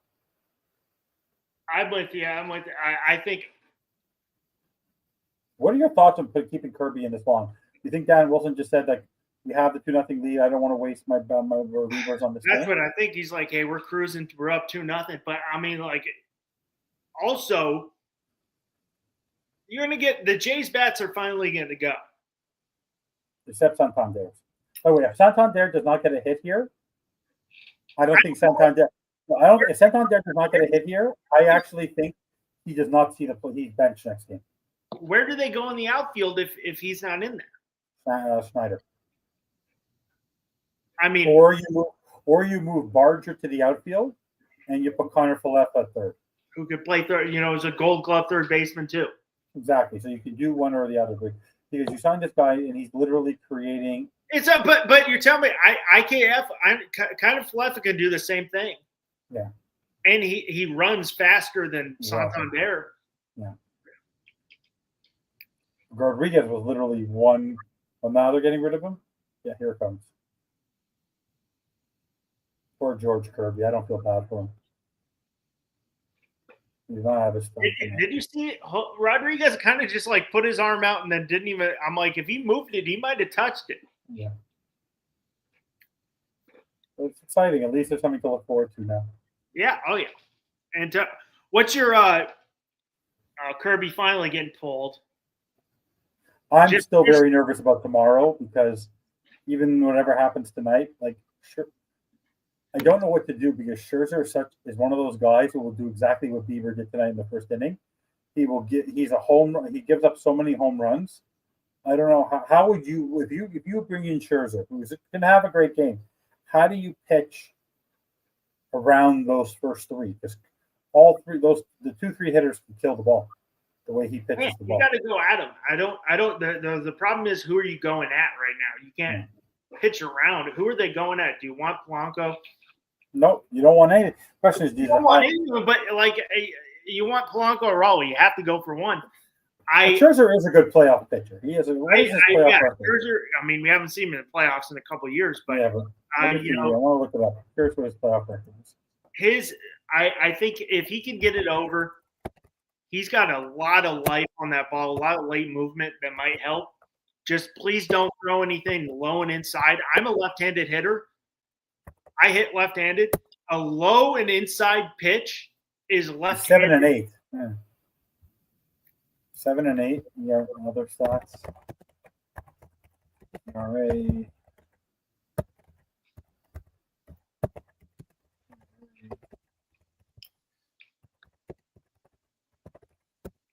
What it has to say. 378, 170 white strikeouts. Home runs couldn't immediately find reliable. Anyways, but he'll be fine. It's just he's been in big moments. It's tough. Honestly, I'd rather play Bassett, but because Bassett will be more strategic with his pitches, and he doesn't have he's more location. But what's your feeling for the Brewers Dodgers game tomorrow? I think the Brewers are gonna come back in the series tomorrow. I think the pressure of not being at home they're going to play small ball again, and I think they're going to find a way to. They got to get back to the game plan what they did. Yeah. You got to work them, get to the bullpen, which is the Dodgers' weakness. Who's going tomorrow for the Dodgers? Glasnow. Glasnow can have a bat. Glasnow is all power. Glasnow is a guy you can get to quick. Yeah, they had Glasnow, Ohtani, and then back to Snell. Yeah. They can get back in the series tomorrow. They gotta get to them early, but not be aggressive. That work account like they can do. Yeah. Wow. Whoa, Kirk. 2 of the slowest runners on the field. That could have been an easy. By the way, if Crawford gets to that, even diving, he might still have the double play. I'm telling you, but that's the weakest. That's baseball right there. A weak little dribbler up the middle, but that gets through. By the way, if they pile it on this inning, you ready for this? You'll see Santander come out, and it's weird with the pitch, with the location of where he's batting. It's kind of weird. That's, I think, the real only screw up he made. I would have had him a little bit deeper in the lineup, only because for defensive purposes, you want to bring in Miles Straw. Yeah. Now, the problem is Miles Straw, is you're having him in the 4 hole. That's kind of weird. Yeah. But the way Santander is hitting, he got on base for the walk, but the way he's hitting, I don't know. But they have to take it. There's no outs. There's 2 men on. You better pile this on. This better be a 9 to 10-2 lead by the time this inning is over. I mean, no outs. You better get 2. That was the problem with the Yankees. I'm like, you had bases loaded. The amount of times they left runners on base. I'm like, you got 1 out, bases loaded. You got no outs, bases loaded. You score nothing. I mean, you got people in scoring position. You got to get them in. Yeah. But I see the Brewers. I think Pat Murphy's gonna change it up and go to throw out their scouting report to be aggressive. You got to work the pitchers, get to their weak part, which is their bullpen. Which was it? Sheenan's looked okay. Yeah, Sasaki is now Sasaki is good though. In the end. He's intimidating. He's an intimidating pitcher. But I mean, Vesia's good, but he's hittable. Trinan, I mean, all right. You play baseball. Yeah. What is your first? Bases loaded, and what's his name? Terrain comes up. He throws that inside pitch. He gets out of the way. Is that? I mean, I get it. I'm like, please take the hit. Walk in the runner, tie the game. But you think his just natural instincts kick in there? Yeah. The natural instincts do kick in there. For me, though, I take the hit every time. Just turn it. A hitter's a hitter. I never backed away from pitches. I let it hit me because a run, getting a man on base is always free. By the way, also, I don't know if you saw in the Game 4 of the Phillies series when they ended up tying it 1-1. The umpire apologized to Christopher Sanchez. They said it should have been a strikeout, and that was the runner who tied the game. Yeah. Oh, my God. Barger, you unbelievable piece of trash. Why is he in the lineup? He's literally hitting like they just went from 2 men on, no out, to 2 basic, pathetic pop-ups. We're going to rely on Ernie Clement again. Yeah, this guy's been unbelievable. Yeah, except last bat, he like 2 strikes that literally just zipped by him. He was watching the pitches fly by. Take the bat off the shoulders. I give him the green light on the first pitch if he likes it. Because I think he's going to try to give him a cookie in the first pitch, and I would go. Too bad you got. Hello?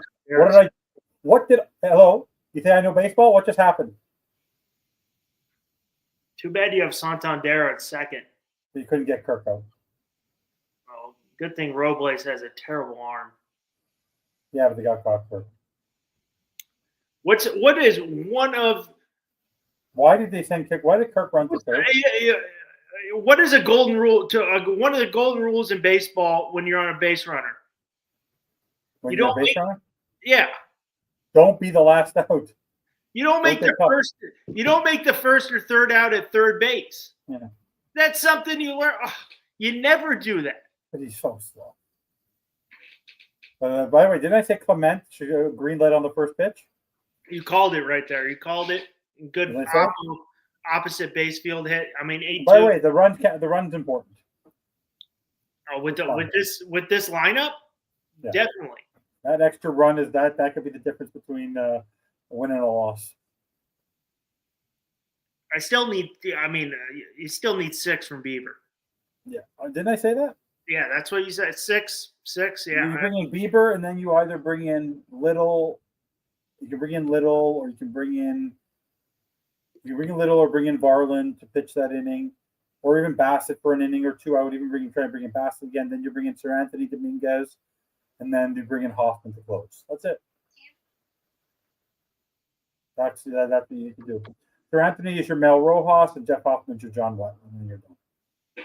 Well, John Wetland was way better. So, but no. Ironically, if we do a show next week, where I'm going to try to figure out this weekend because I want to. It's going to be next Monday. Next Tuesday. We'll check it out on Netflix. The Who Killed the Montreal Expos documentary is coming out, so I'm definitely going to be watching that next Tuesday. And then I'd like to do a couple shows. I'm going to reach out to a few people if I have some time this weekend to get some guests, maybe, because I'd like the people to watch the documentary and really give their feedback on why they think who do they agree with the investigation of Who Killed the Montreal Expos. I got to get Netflix. You don't own Netflix. Nope. You can get it for $5.95 a month or like something like that, and with the ads, and you can watch it. $7.99. How? It's I paid under $7 Canadian for it. Yeah, $7.99. Oh, just to watch that, it's worth it for 1 month. I wish I've used up all my emails to get the 1 week free trial. Oh, really? Why don't you ask your dad or something like that to create a free trial? I wish my dad doesn't have Netflix. You can't share with Netflix. But have them create an account for you for a week and then log in. Yeah. It's not reading your IP address. Yeah, I'll definitely I'll, at least for a month. I'll get it to watch it for you. And it's about baseball. It's good. It's good. No, it's an amazing story. It's a sad story, but it's era of baseball. With the expansion they're talking about happening, and where they can't bring Montreal to the stadium. Where's 2 cities you see baseball going? Vegas. Might adding to with expansion. Oh yeah, Vegas going to Athletics. You're right. I could see. Who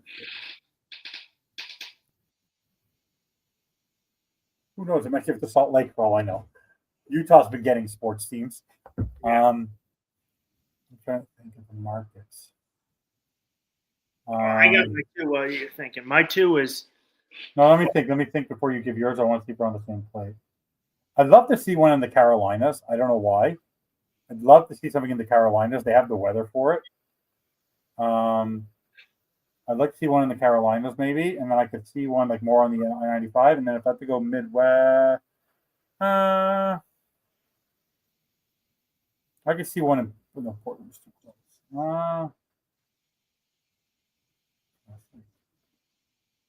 I could see one in the I'd like to see one in the Carolinas, and I'd like to see one maybe in Utah.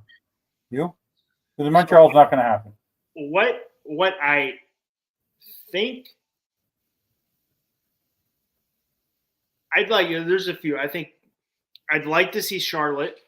Yes, I said the Carolinas. Yeah, Charlotte is where they would go. But I think at the end of the day, they choose between Charlotte and Nashville because there is a big black hole from Atlanta all the way up. So I think Nashville will get one. They already have a stadium being built for an MLB team. And they already have a name. It'd be the Nashville Stars on the former, New York League baseball team. is what they would go on, and the whole country music vibe. So that would go with them. And then I would like to see Charlotte. The other one, I think either Portland or Salt Lake would happen. Yeah, I think Portland's too close to Seattle. That's the problem. Yeah. Most of the Mariners fans come from Portland. Most of the Seahawks fans also come from Portland. Like, it's too tight. So, but Salt Lake's also, if they do bring a major league team into one of these cities, Salt Lake, Nashville, Charlotte, the minor league team has to relocate. Yeah. There can't be a minor league I'd team. even be happy with Montreal getting a minor league team. Like, honestly, I just want some baseball here. The problem is there's no freaking stadiums. They have so many opportunities. We have great pieces of land where they can build stadiums, and they haven't done it. And it's so frustrating. And there's people like Mitch Garber, and there's the Bronfman family with Crown Royal. Like, the same way you guys have 7-Eleven in the States, we have an equivalent. It's called Couche-Tard. It's like sleep late. It's like they would actually, the stadium, if they were when they were working with the Bronfmans and that kind of stuff to bring it back, the stadium was going to be called Couche-Tard Stadium. There's so much money there, and the problem is that there's no support from the city. Are they having the World Cup? Are they? Yeah, they're trying to get a game or two, and that's why they're refixing the stadium. I don't know if they will, but the stadium has to be ready. They're not going to get the whole World Cup, but they might get a game. No, I knew that, but Toronto will get a couple. Yeah. There we go. Oh, Barger.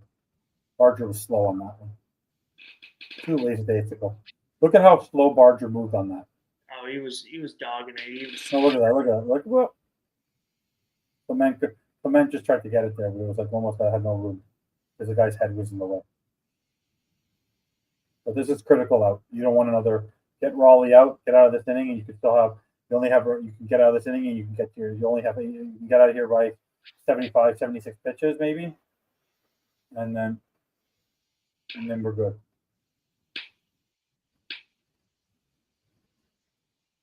You can't get a big bat here. Yes. Do not pitch around them. You got to get them out here. Why are they going low? I guess they're going low and away. But better than low and inside. Yeah.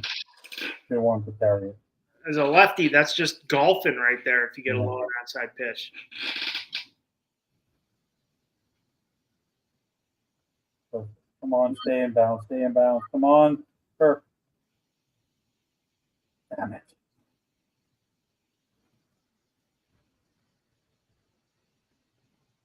Almost. It's a critical out. If he comes back out with 77, 78 pitches, do you think he gives him one more inning? I'd give him one more if he gets out of this.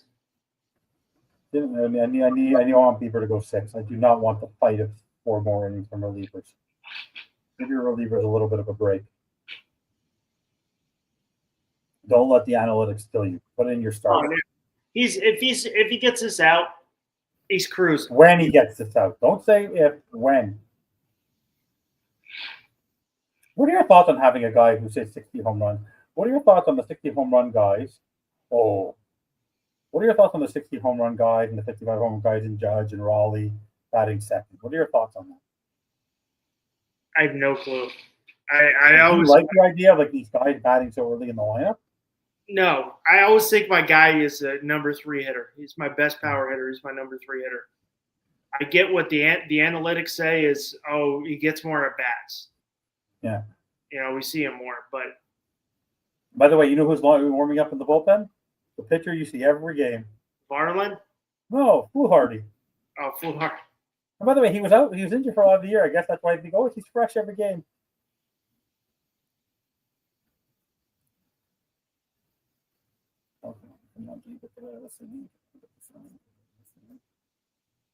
What was your thoughts about that? I'll let this NA finish before I ask you a question. Come on, Beebs.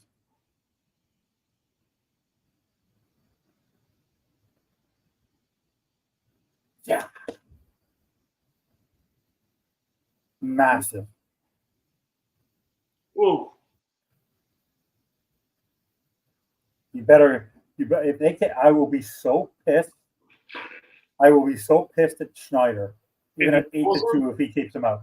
If they take him out of this game now, I will be. You can't. Why do you have Foolhardy warming up? It's righty and righty lefty coming up. What does that do? Oh, if he does this, I will lose my shit. He's going to let Bieber come back out to face Rodriguez. And then after 5 1/3, because Polanco's coming up at a lefty and Naylor's coming out who's a lefty, we'll let him pitch. I go, it's going to happen. No, but no. If he's smart, if he gets Rodriguez out, you let him pitch to Polanco. If Polanco gets on base, maybe take him out. But if he gets Polanco out, you let him pitch to Naylor. He earned his keep tonight. 100%. Yeah, 100%. He's knowing Schneider, he's going to piss me off and he's going to do something stupid and Bieber's going to get the guy out and you're not going to let him get out of it. No, he's earned it. You let him win. I don't understand this, I don't understand it. It drives me bananas. You're going to ask me a question. But if they put up 2-spot, do you pull him? No, I don't pull him at all. I let him pitch the inning unless something bad starts to happen. I let him pitch. I'm with you. What was your opinion of that double play in Game 1 against the Dodgers Brewers game? Game 1? Yeah, Game 1 where Frelick almost dropped the ball and it went off the wall. Yeah, I did that. I still don't understand that play because that was a force out. I thought it didn't go off the wall. I thought he caught it. So no one knew what happened. It hit his glove and bounced off the wall. Yeah, no one knew, but that was in the most. He didn't even know it. I think he thought he caught it. But then Teoscar was like running around, but no one knew. Everyone was the chicken with their head cut off there. If the funny thing is, they would have been fine. It would have been first and second. Yeah. Edmund ran Smith off the base. Yeah. He started running. He was like, "Go, go, go!" But no one knew. I think no one knew what was going on there. I thought they caught it and they could sacrifice fly it. No one knew that it was a force. I think everyone out there, including us, I thought he caught it. I honestly thought he caught it. If you go watch it again quickly, you think he caught that ball. Yeah, 100%. That's why everyone was confused. But to anybody, that was a sacrifice fly. You can keep going, but that's why I think the challenges are critical and things like that to be able to if you're unsure, if you have the technology at this point, let the technology work for you, not against you. What's your opinion? Yeah, this year it's been a big thing in baseball with guys at second base calling pitches, and everybody's starting to complain when it happens to them. Oh yeah, I don't like the tipping of the pitch. I hate it. But I mean, if you can see it, of course, if you could see it, great. But that's on the pitcher. In the end, if you're able to anything, if you're not cheating, you're not trying. But that's why you have to be smart. The pitcher has to be more self-aware. Because I mean, these guys, they're not small ball again. They're not being subtle. Okay. If you see it. Nice. Jimenez got 2 base hits. Yeah. I mean, you got an RBI, you got a home run, and a base hit from your 9-hole hitter. Yeah, now you got your power hitter batting first. First pitch. I have a feeling here Springer swings at the first pitch, green light. He's been letting too many cookies go by. He better. If I'm him, I'd swing at the first pitch. I see the first strike. Because what ends up happening is he does swing at the first spot. He's either going to swing and hit the ball, or he's going to lean forward. And then he's going to let a strike go. Then he's going to mess up on the second pitch because he's going to check swing it on the second pitch. See, he lets the first one go. Now he's going to force himself to swing at the second pitch. He's going to force himself. And it drives me bananas. He's going to swing at the second pitch on just because he doesn't want to fall too behind without putting it. See what I just said? What did I just say? Wow, it worked. I told you he'd swing at the second pitch just to protect himself. He protected himself on the second pitch. And Lucas will come up now, and swing. We'll hit a single up the middle. Yeah, I think this guy's just too good. The pitcher coming out. I don't think he's ready yet. He knows what to do. The job is to score the run. You get that either way. Get the ball in the air if you have to. Here comes the lefty. Get the ball in the air. Just hit a nice sack. The thing is that I don't understand. I hate the fact that they're bringing in the lefty. I like it, but they're bringing in the lefty, but then the lefty has to face Guerrero. And then Santander from the right side. No, Santander's on the right side, yeah. Because that's where you have to switch over. So you're bringing in one pitcher to get one out on Lucas, who's hitting well, mind you, to then have to face two power guys. It's kind of weird. That's why I like the 3-pitch rule, because you can't overuse it. Because in any other game, you'd bring in this guy for one batter, and then you can bring in your righty. Yeah. But I think that also makes it more competitive, because now you're not overusing arms for just one. I hate the fact that but that's also what slows down the game, right? When you literally are constantly changing pitchers for lefty righty, like in a game, it's ridiculous. Yeah. I think they need 2 this inning. I think they need. I think you just need to keep going. Just keep going. Don't stop. You want your bats going. Let everyone hit. That's it. When the bats are going, they got going. Exactly.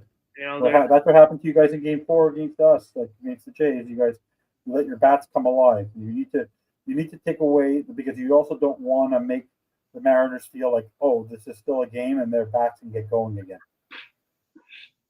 Right? I think their goal, if you put up 2 or 3 more runs on them, they're going to say, we're okay with just getting out of this game without any injuries, and we're just going to play out this game. Yeah, 100%. We were talking about a baseball name. So my brother, he had his first son. Yeah. They didn't know. They didn't want to know. So literally didn't know if it was a boy or girl. And when they named him, his name is Henry Morgan. Okay. Hank Morgan. It's a baseball name if I've ever heard. Oh, 100%. His middle name's Russell, so I feel a little bit, because that's my, he got my name. Well, there's a famous in Toronto. There's a famous Canadian baseball player who played for your vaunted, hated Dodgers, who then played for the Jays for a while. Number 55, Russell Martin. Russell Martin. He was a good catcher. Very good catcher. What is you gonna be watching the WBC this year? Yeah, I'll watch everything. When anything baseball's on, I'll be watching. Yeah. Well, I always want to ask you, do you watch the Little League World Series? I love the Little League World Series. Do you still convinced there's cheating there? That's the thing. Another key run. Lucas did his job. Yeah. Against the lefty, they did his job. He does. There's only one out, and you bring Guerrero up with 2 men on.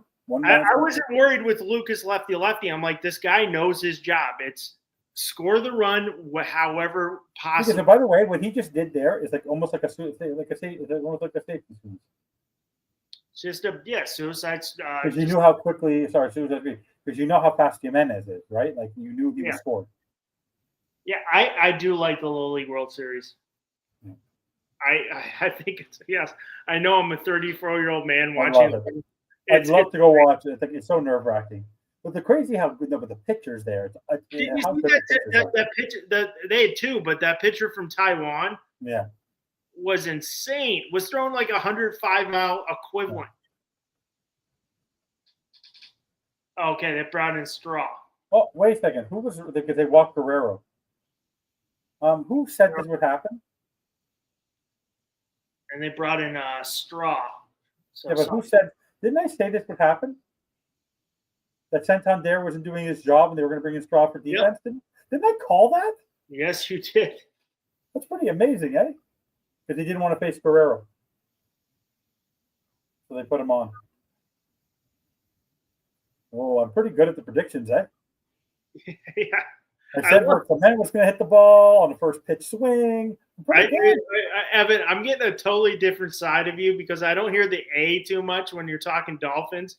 And now you're talking baseball, and the A is coming out. It's the Expos, eh? Yeah.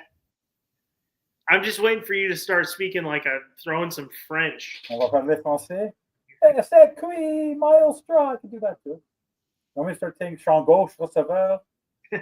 Come here, please.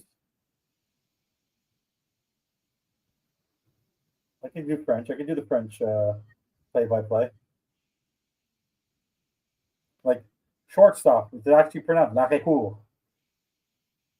Shortstop. That most of the translations don't pronounce properly. It's the one thing that makes sense. Like the positions in baseball actually make a lot of sense. Like we actually pronounce things properly. From that word translation. He's such a late swing hitter, Miles Straw. That hit against you guys in the series, where he just put his bat out, not moving his leg. That was such a big hit.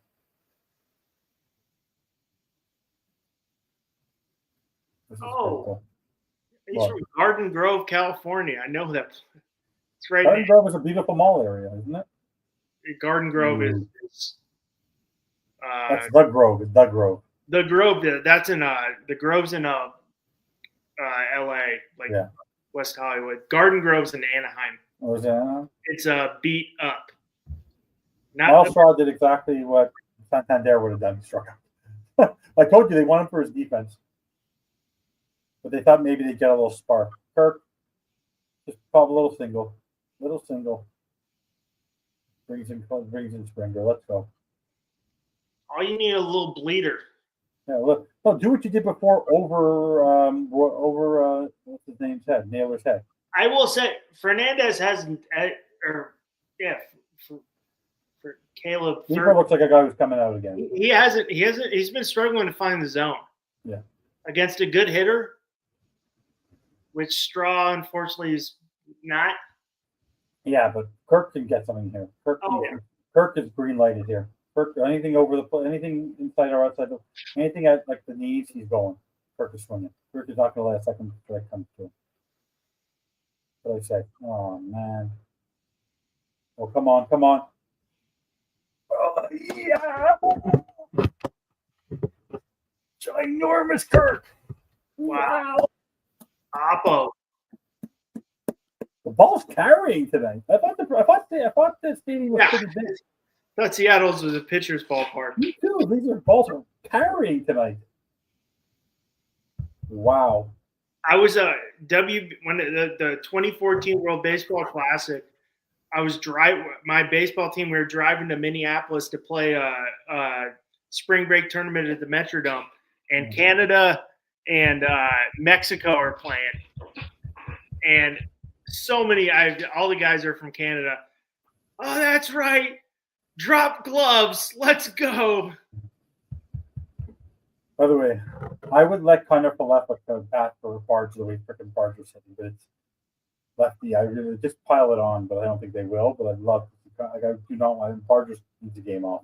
I mean, the one thing I will say for the Jays. Another hit. Wow. They don't want to let go. Is you need to get Guerrero and Kirk going, and they've been going. They finally that ball carried. Oh my god!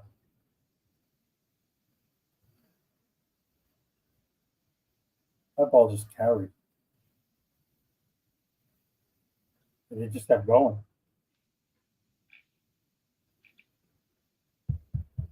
Wow! Why are you letting Barger hit? He cannot hit. I don't think he has a hit in the series. 0 for 9.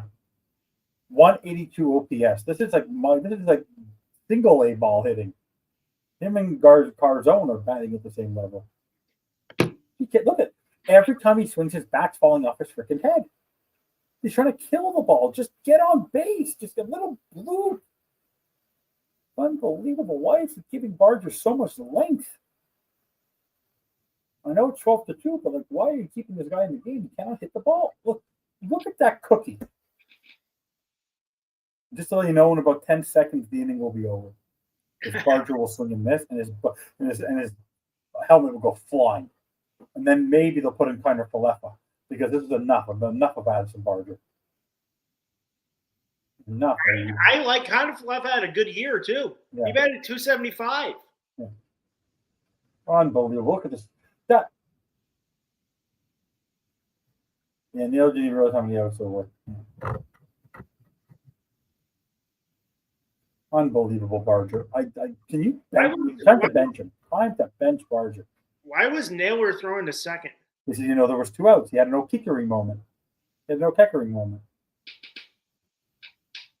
telling you, every time I see Kirk run the bases, I go, holy crap, this man just doesn't give up. It's just. But I love this. This is him every time. I love you. Peace. I love you. IKF batted 275 most of the year. Yeah. Oh, he was so excited when Pittsburgh got. Who wouldn't be? He was so happy to come to Toronto. He loves Toronto. Who wouldn't be happy to get off Pittsburgh? No, but they got Pittsburgh and then he was just picked up by the Jays. No one wanted him. When you know who you have, when you have the right strategic batter, you're happy to. Trust me, you would take Connor Follett on defense over Jazz. No, that was my number one option. By the way, your offense. By the way, let's recap. Your offense, your defense on the Yankees is one of the most awful things I've ever seen in my life. It's so bad. Volpe is bad. Chisholm is bad. Rice is bad. Goldschmidt's bad. Judge is Grisham is pretty good. Bellinger's pretty good. But your infield is like your infield. Okay, your infield is awful, but your outfield coming in is bad. They can come back. They're not good coming into the ball. Judge is good. Grisham's good. Bellinger's a Gold Glover. McMahon is one of the best defenders. Volpe is awful. Volpe was a Gold Glover. Awful. What a Gold Glove his rookie year, and he's terrible. What were you doing when Jazz Chisholm let a double play just go right through his glove? I was literally like, this is just the series, the Yankees. That was the series. That was your Addison Barger. Okay. I mean, I get it. It was a hot hit ball. You got to get in front of it, at least knock it down. That was the game. The problem was Goldschmidt, who's great at first base, can't hit right-handed hitting. They probably should have let Goldschmidt play in that series more, but they like he can only hit lefties, and the Jays barely have any lefties. Yeah. I want. So my ideal for the Yankees is get Anthony Volpe out of there. He needs to leave New York. Give him a fresh start. He's shown he can play. He might just have to leave. Not a lot of people can handle New York. No. I'd like Ben Rice to be our permanent catcher. If not, he's a catcher by trade. I don't like Austin Wells. Austin Wells is a loopy-ass swing. And he's a weird catcher. Oh, he calls a good game. I'm like, I don't care. His arm's not that strong. No. Yeah, he can run into a ball here and there. He's no Jorge. He's no Jorge Posada. Oh, no, Jorge. Nobody's Jorge. I'd like them. So they got two first baseman, third baseman from Japan coming. Was it? Oh, the Dodgers aren't going to steal any of the Japanese players? Yeah, I know. Every Japanese. Two of the Dodgers are going to be all Japanese players. Like, it's unbelievable. There's two. I think one's Matsuzaka. The other one's Kawasaka. Oh. I can't keep track of the names anymore. Yeah. Oh, yeah. They're so similar. But I like one of them. I don't think Grisham's coming back. But my biggest nightmare is the Yankees give Grisham extension. Like the 1-year contract, like match it. I can't have the names, and no one signs him. And an offer sheet type of thing, or yeah, what's the 1 year? Yeah, so it's not like a franchise thing. It's like a franchise in football. Whatever it's, I can't remember the name. I know the name. I've said it. I said it to myself this morning, and now I can't remember. But yeah, franchise him like that, and no one wants to sign him to give up that first round pick, and he comes back because I don't want him back, and I don't want Kyle Tucker. I'm good on Kyle Tucker. Why don't you like him? I just don't want to spend the money that he's going to get. I think you keep Bellinger, you let Dominguez play a little more. I just don't know. I think he's been injured. I think he's good defender, but I don't know what they do with Judge. I think Judge needs to DH more just because of his size, that he'll start getting more injuries. Is it tender? You tender him a contract. Yeah. That's why Nick Pivetta lasted so long. There's also the 1 year. There's also the qualifying offer. Yeah, qualifying offer. That's it. And then it, gives him a first round or highest pick. Yeah. Oh, why are you playing pitcher? Let him get through the inning, please. Stop putting in relievers. Let him pitch. He has a lead. You just let him get Jimenez is still good. What a play by Jimenez. Let me ask you. If he gets Naylor out quickly, do you let him come in for 7? For a 10-run lead, do you let him go? I would just I have no clue where I'd go if I was Schneider right now. He wants the PS Fisher going. But I'm like, he's done so great. Yeah. Let him go. And you got a 10-run lead. Yeah, just let him get the confidence. Like, don't let anything happen. I mean, if you get the games, if you win this, he's the game 7 pitcher.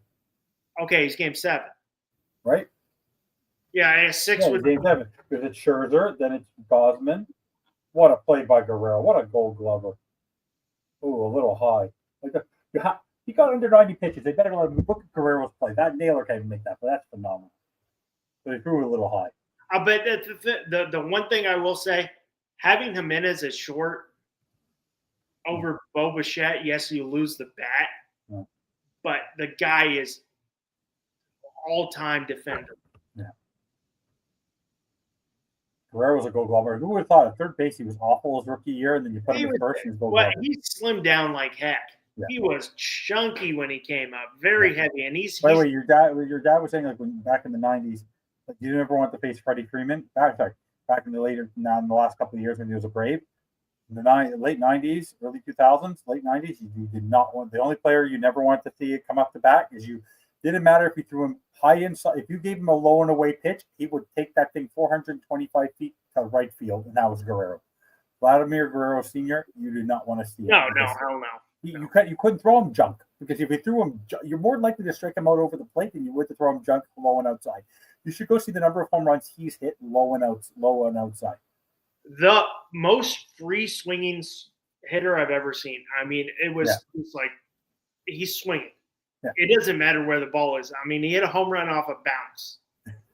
So I mean, the guy bounced the ball and he hits it out of the ballpark.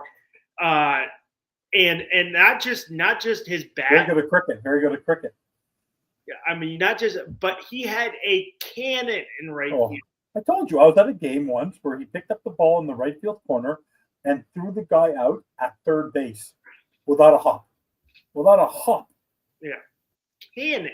Have you ever seen the Vladimir Guerrero Jr.? He's with Carlos Pena when he's in the minors, and he's got a tee, and they're just hitting off the tee. He's in like Buffalo, and he is just hitting the ball off the tee, just absolute. It's genetics work up to a point, right? It's just like genetics work. Different players, though. Very different players. Guerrero needs to find the right pitch. Guerrero Jr. cannot hit a crappy pitch the way that his father could. Not a chance. I would like to see Bieber come back out, but I think they're going to call it. Yeah, I think they're going to pull him. I think they'll bring in Fisher, Dominguez, and maybe Fisher can go too, and they won't probably bring in Hoffman. They'll let Fisher go, and then maybe they'll bring him up. I don't think they want to waste Hoffman. Yeah, unless they just want to get him some. Actually, he's still wearing his jacket. Does that mean he's done? I'm not sure. He's wearing a jacket. I don't know what that means. I think if you're wearing your jacket, maybe you. They announced it. Took his hat off. I'm not sure. Guess we'll find out. His arm's not wrapped. So. Let's go, Ernie. Build on this lead. Put a 15 spot on these guys. Don't quit. Make them pay. Ooh, nice pitch. What's making you laugh? I'm just talking a little smack to Bobby. Oh yeah, he's done. What's his name? He's doing East 10th Street Boys now. You want to leave it? We'll go crash it. I can send you the link. We'll go crash East 10th Street Boys. By the way, I did it last week, eh? When we done our show last Monday, I crashed East 10th Street Boys. Last night he was on Finn's TV with Sammy, and I crashed it. I was heckling him on that show too. Oh no, because there's rumors about trading Phillips, which I don't mind with the Dolphins, and I don't care who they trade anymore. So because as long as McDaniel's there, it doesn't matter who they have on the team. Yeah, I mean, I'm of that point too. Do you know what the best stat was this week? What? The 2 coaches in the NFL that wear capri pants are 1 in 11. Or 1 in 11. I feel really bad for Glenn. You think you get rid of him after a year? Please don't. But I don't know, like, just like all you Dolphins fans yell about Stephen Ross, all us Jets fans yell about Woody Johnson. Well, Woody Johnson only cares about his crown in England. All he cares about is being knighted in England. He's got so much money, but I'm like, please don't. Where did he make his money? Johnson & Johnson. Oh, he's Johnson & Johnson? Yeah. So he made his money on baby powder. Yeah. Well, you're a New Yorker guy. Like, people don't realize when you walk through Hudson Yards and the High Line and things like that, that's Stephen Ross. He built Hudson Yards. He built all that stuff. He's the related company. Like, the stuff he built in New York is ridiculous. The camera, all these. I don't understand. Like, people should realize you stick to what you're good at. Stop involving yourself in sports. Like, to these guys, it's like a toy. It's a broken toy. The Woody Johnson's evolved so much of the Jets. Look at Jerry Jones. Oh. They fired Jimmy Johnson, and it's been downhill from there. Oh. So, I mean, I know. I just had to, it's all love with Bobby and everybody. I hate love with Bobby.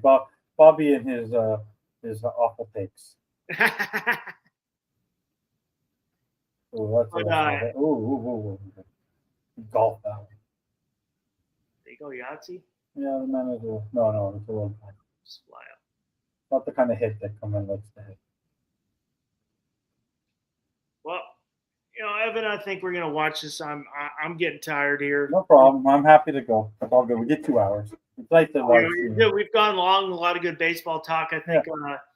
All right. I think we probably we started bringing up football. Yeah, we're at that point. So I appreciate everyone watching. It was a great day. I mean, in my opinion, I got no dog in the fight, but I'd like to see the Brewers. I don't like the Dodgers, but I'd like to see. I'd like to see the Brewers and the Jays. I don't want to see the Mariners. I don't want to see the Dodgers. I mean, it's. I'd like to see a good series. So I'd like to see a small ball type series.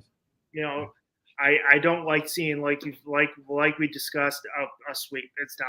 I'd like to see good baseball. I don't want to see 2 West Coast teams go. It would bother me. No, because every game would be starting at 8 o'clock. 8 o'clock at night. But the Stan would be killing everybody. Well, good hit. Jimenez 3 for 4. Mendoza comes up. You were trashing him before. You were trashing him, and now he's had to. Mendoza's up. Dave Hopkins, the pitching coach, is very happy. You were trashing. The hitting coach, is very happy. Just like we were talking trash about Guerrero, and he goes home run. Yeah, I had to knock him down. I had to knock him down a little bit. But this is what won them games. Do the little things. Contact. That's what won the AL East. Yeah. But I really hope the Brewers win tomorrow. I really, please. Me too. We'll be talking. Well, oh my God, Springer! It's 12-2. Why are you falling on your legs to hit a baseball? Jesus Christ! Doesn't come in that fast. All right, I'm gonna. Anyways, enjoy the rest of the game, guys. Have a good evening, everybody. All right, I want to thank everybody who tuned in tonight. This is On Deck here on FTSN. I'm Russ Morgan here with my man Fistanza et al. For October. Fistanza, I really enjoyed. We'll be back next Wednesday. Back next week. I've enjoyed you having you on. It's been fun talking baseball. Well, I'll be back for On Deck all throughout the season next season, guys. I'm going to be a regular. You're always welcome. I'll be way into it. It's fun just talking baseball with someone who loves baseball as much as I love it. So I appreciate it. Please remember, comment, like, and subscribe. If you anyone who watches FTSN, if you see this, come watch the show. Then go see all the predictions on how often Constanza was right. All right, everybody. Good night, guys. You have a great night. You guys, take care.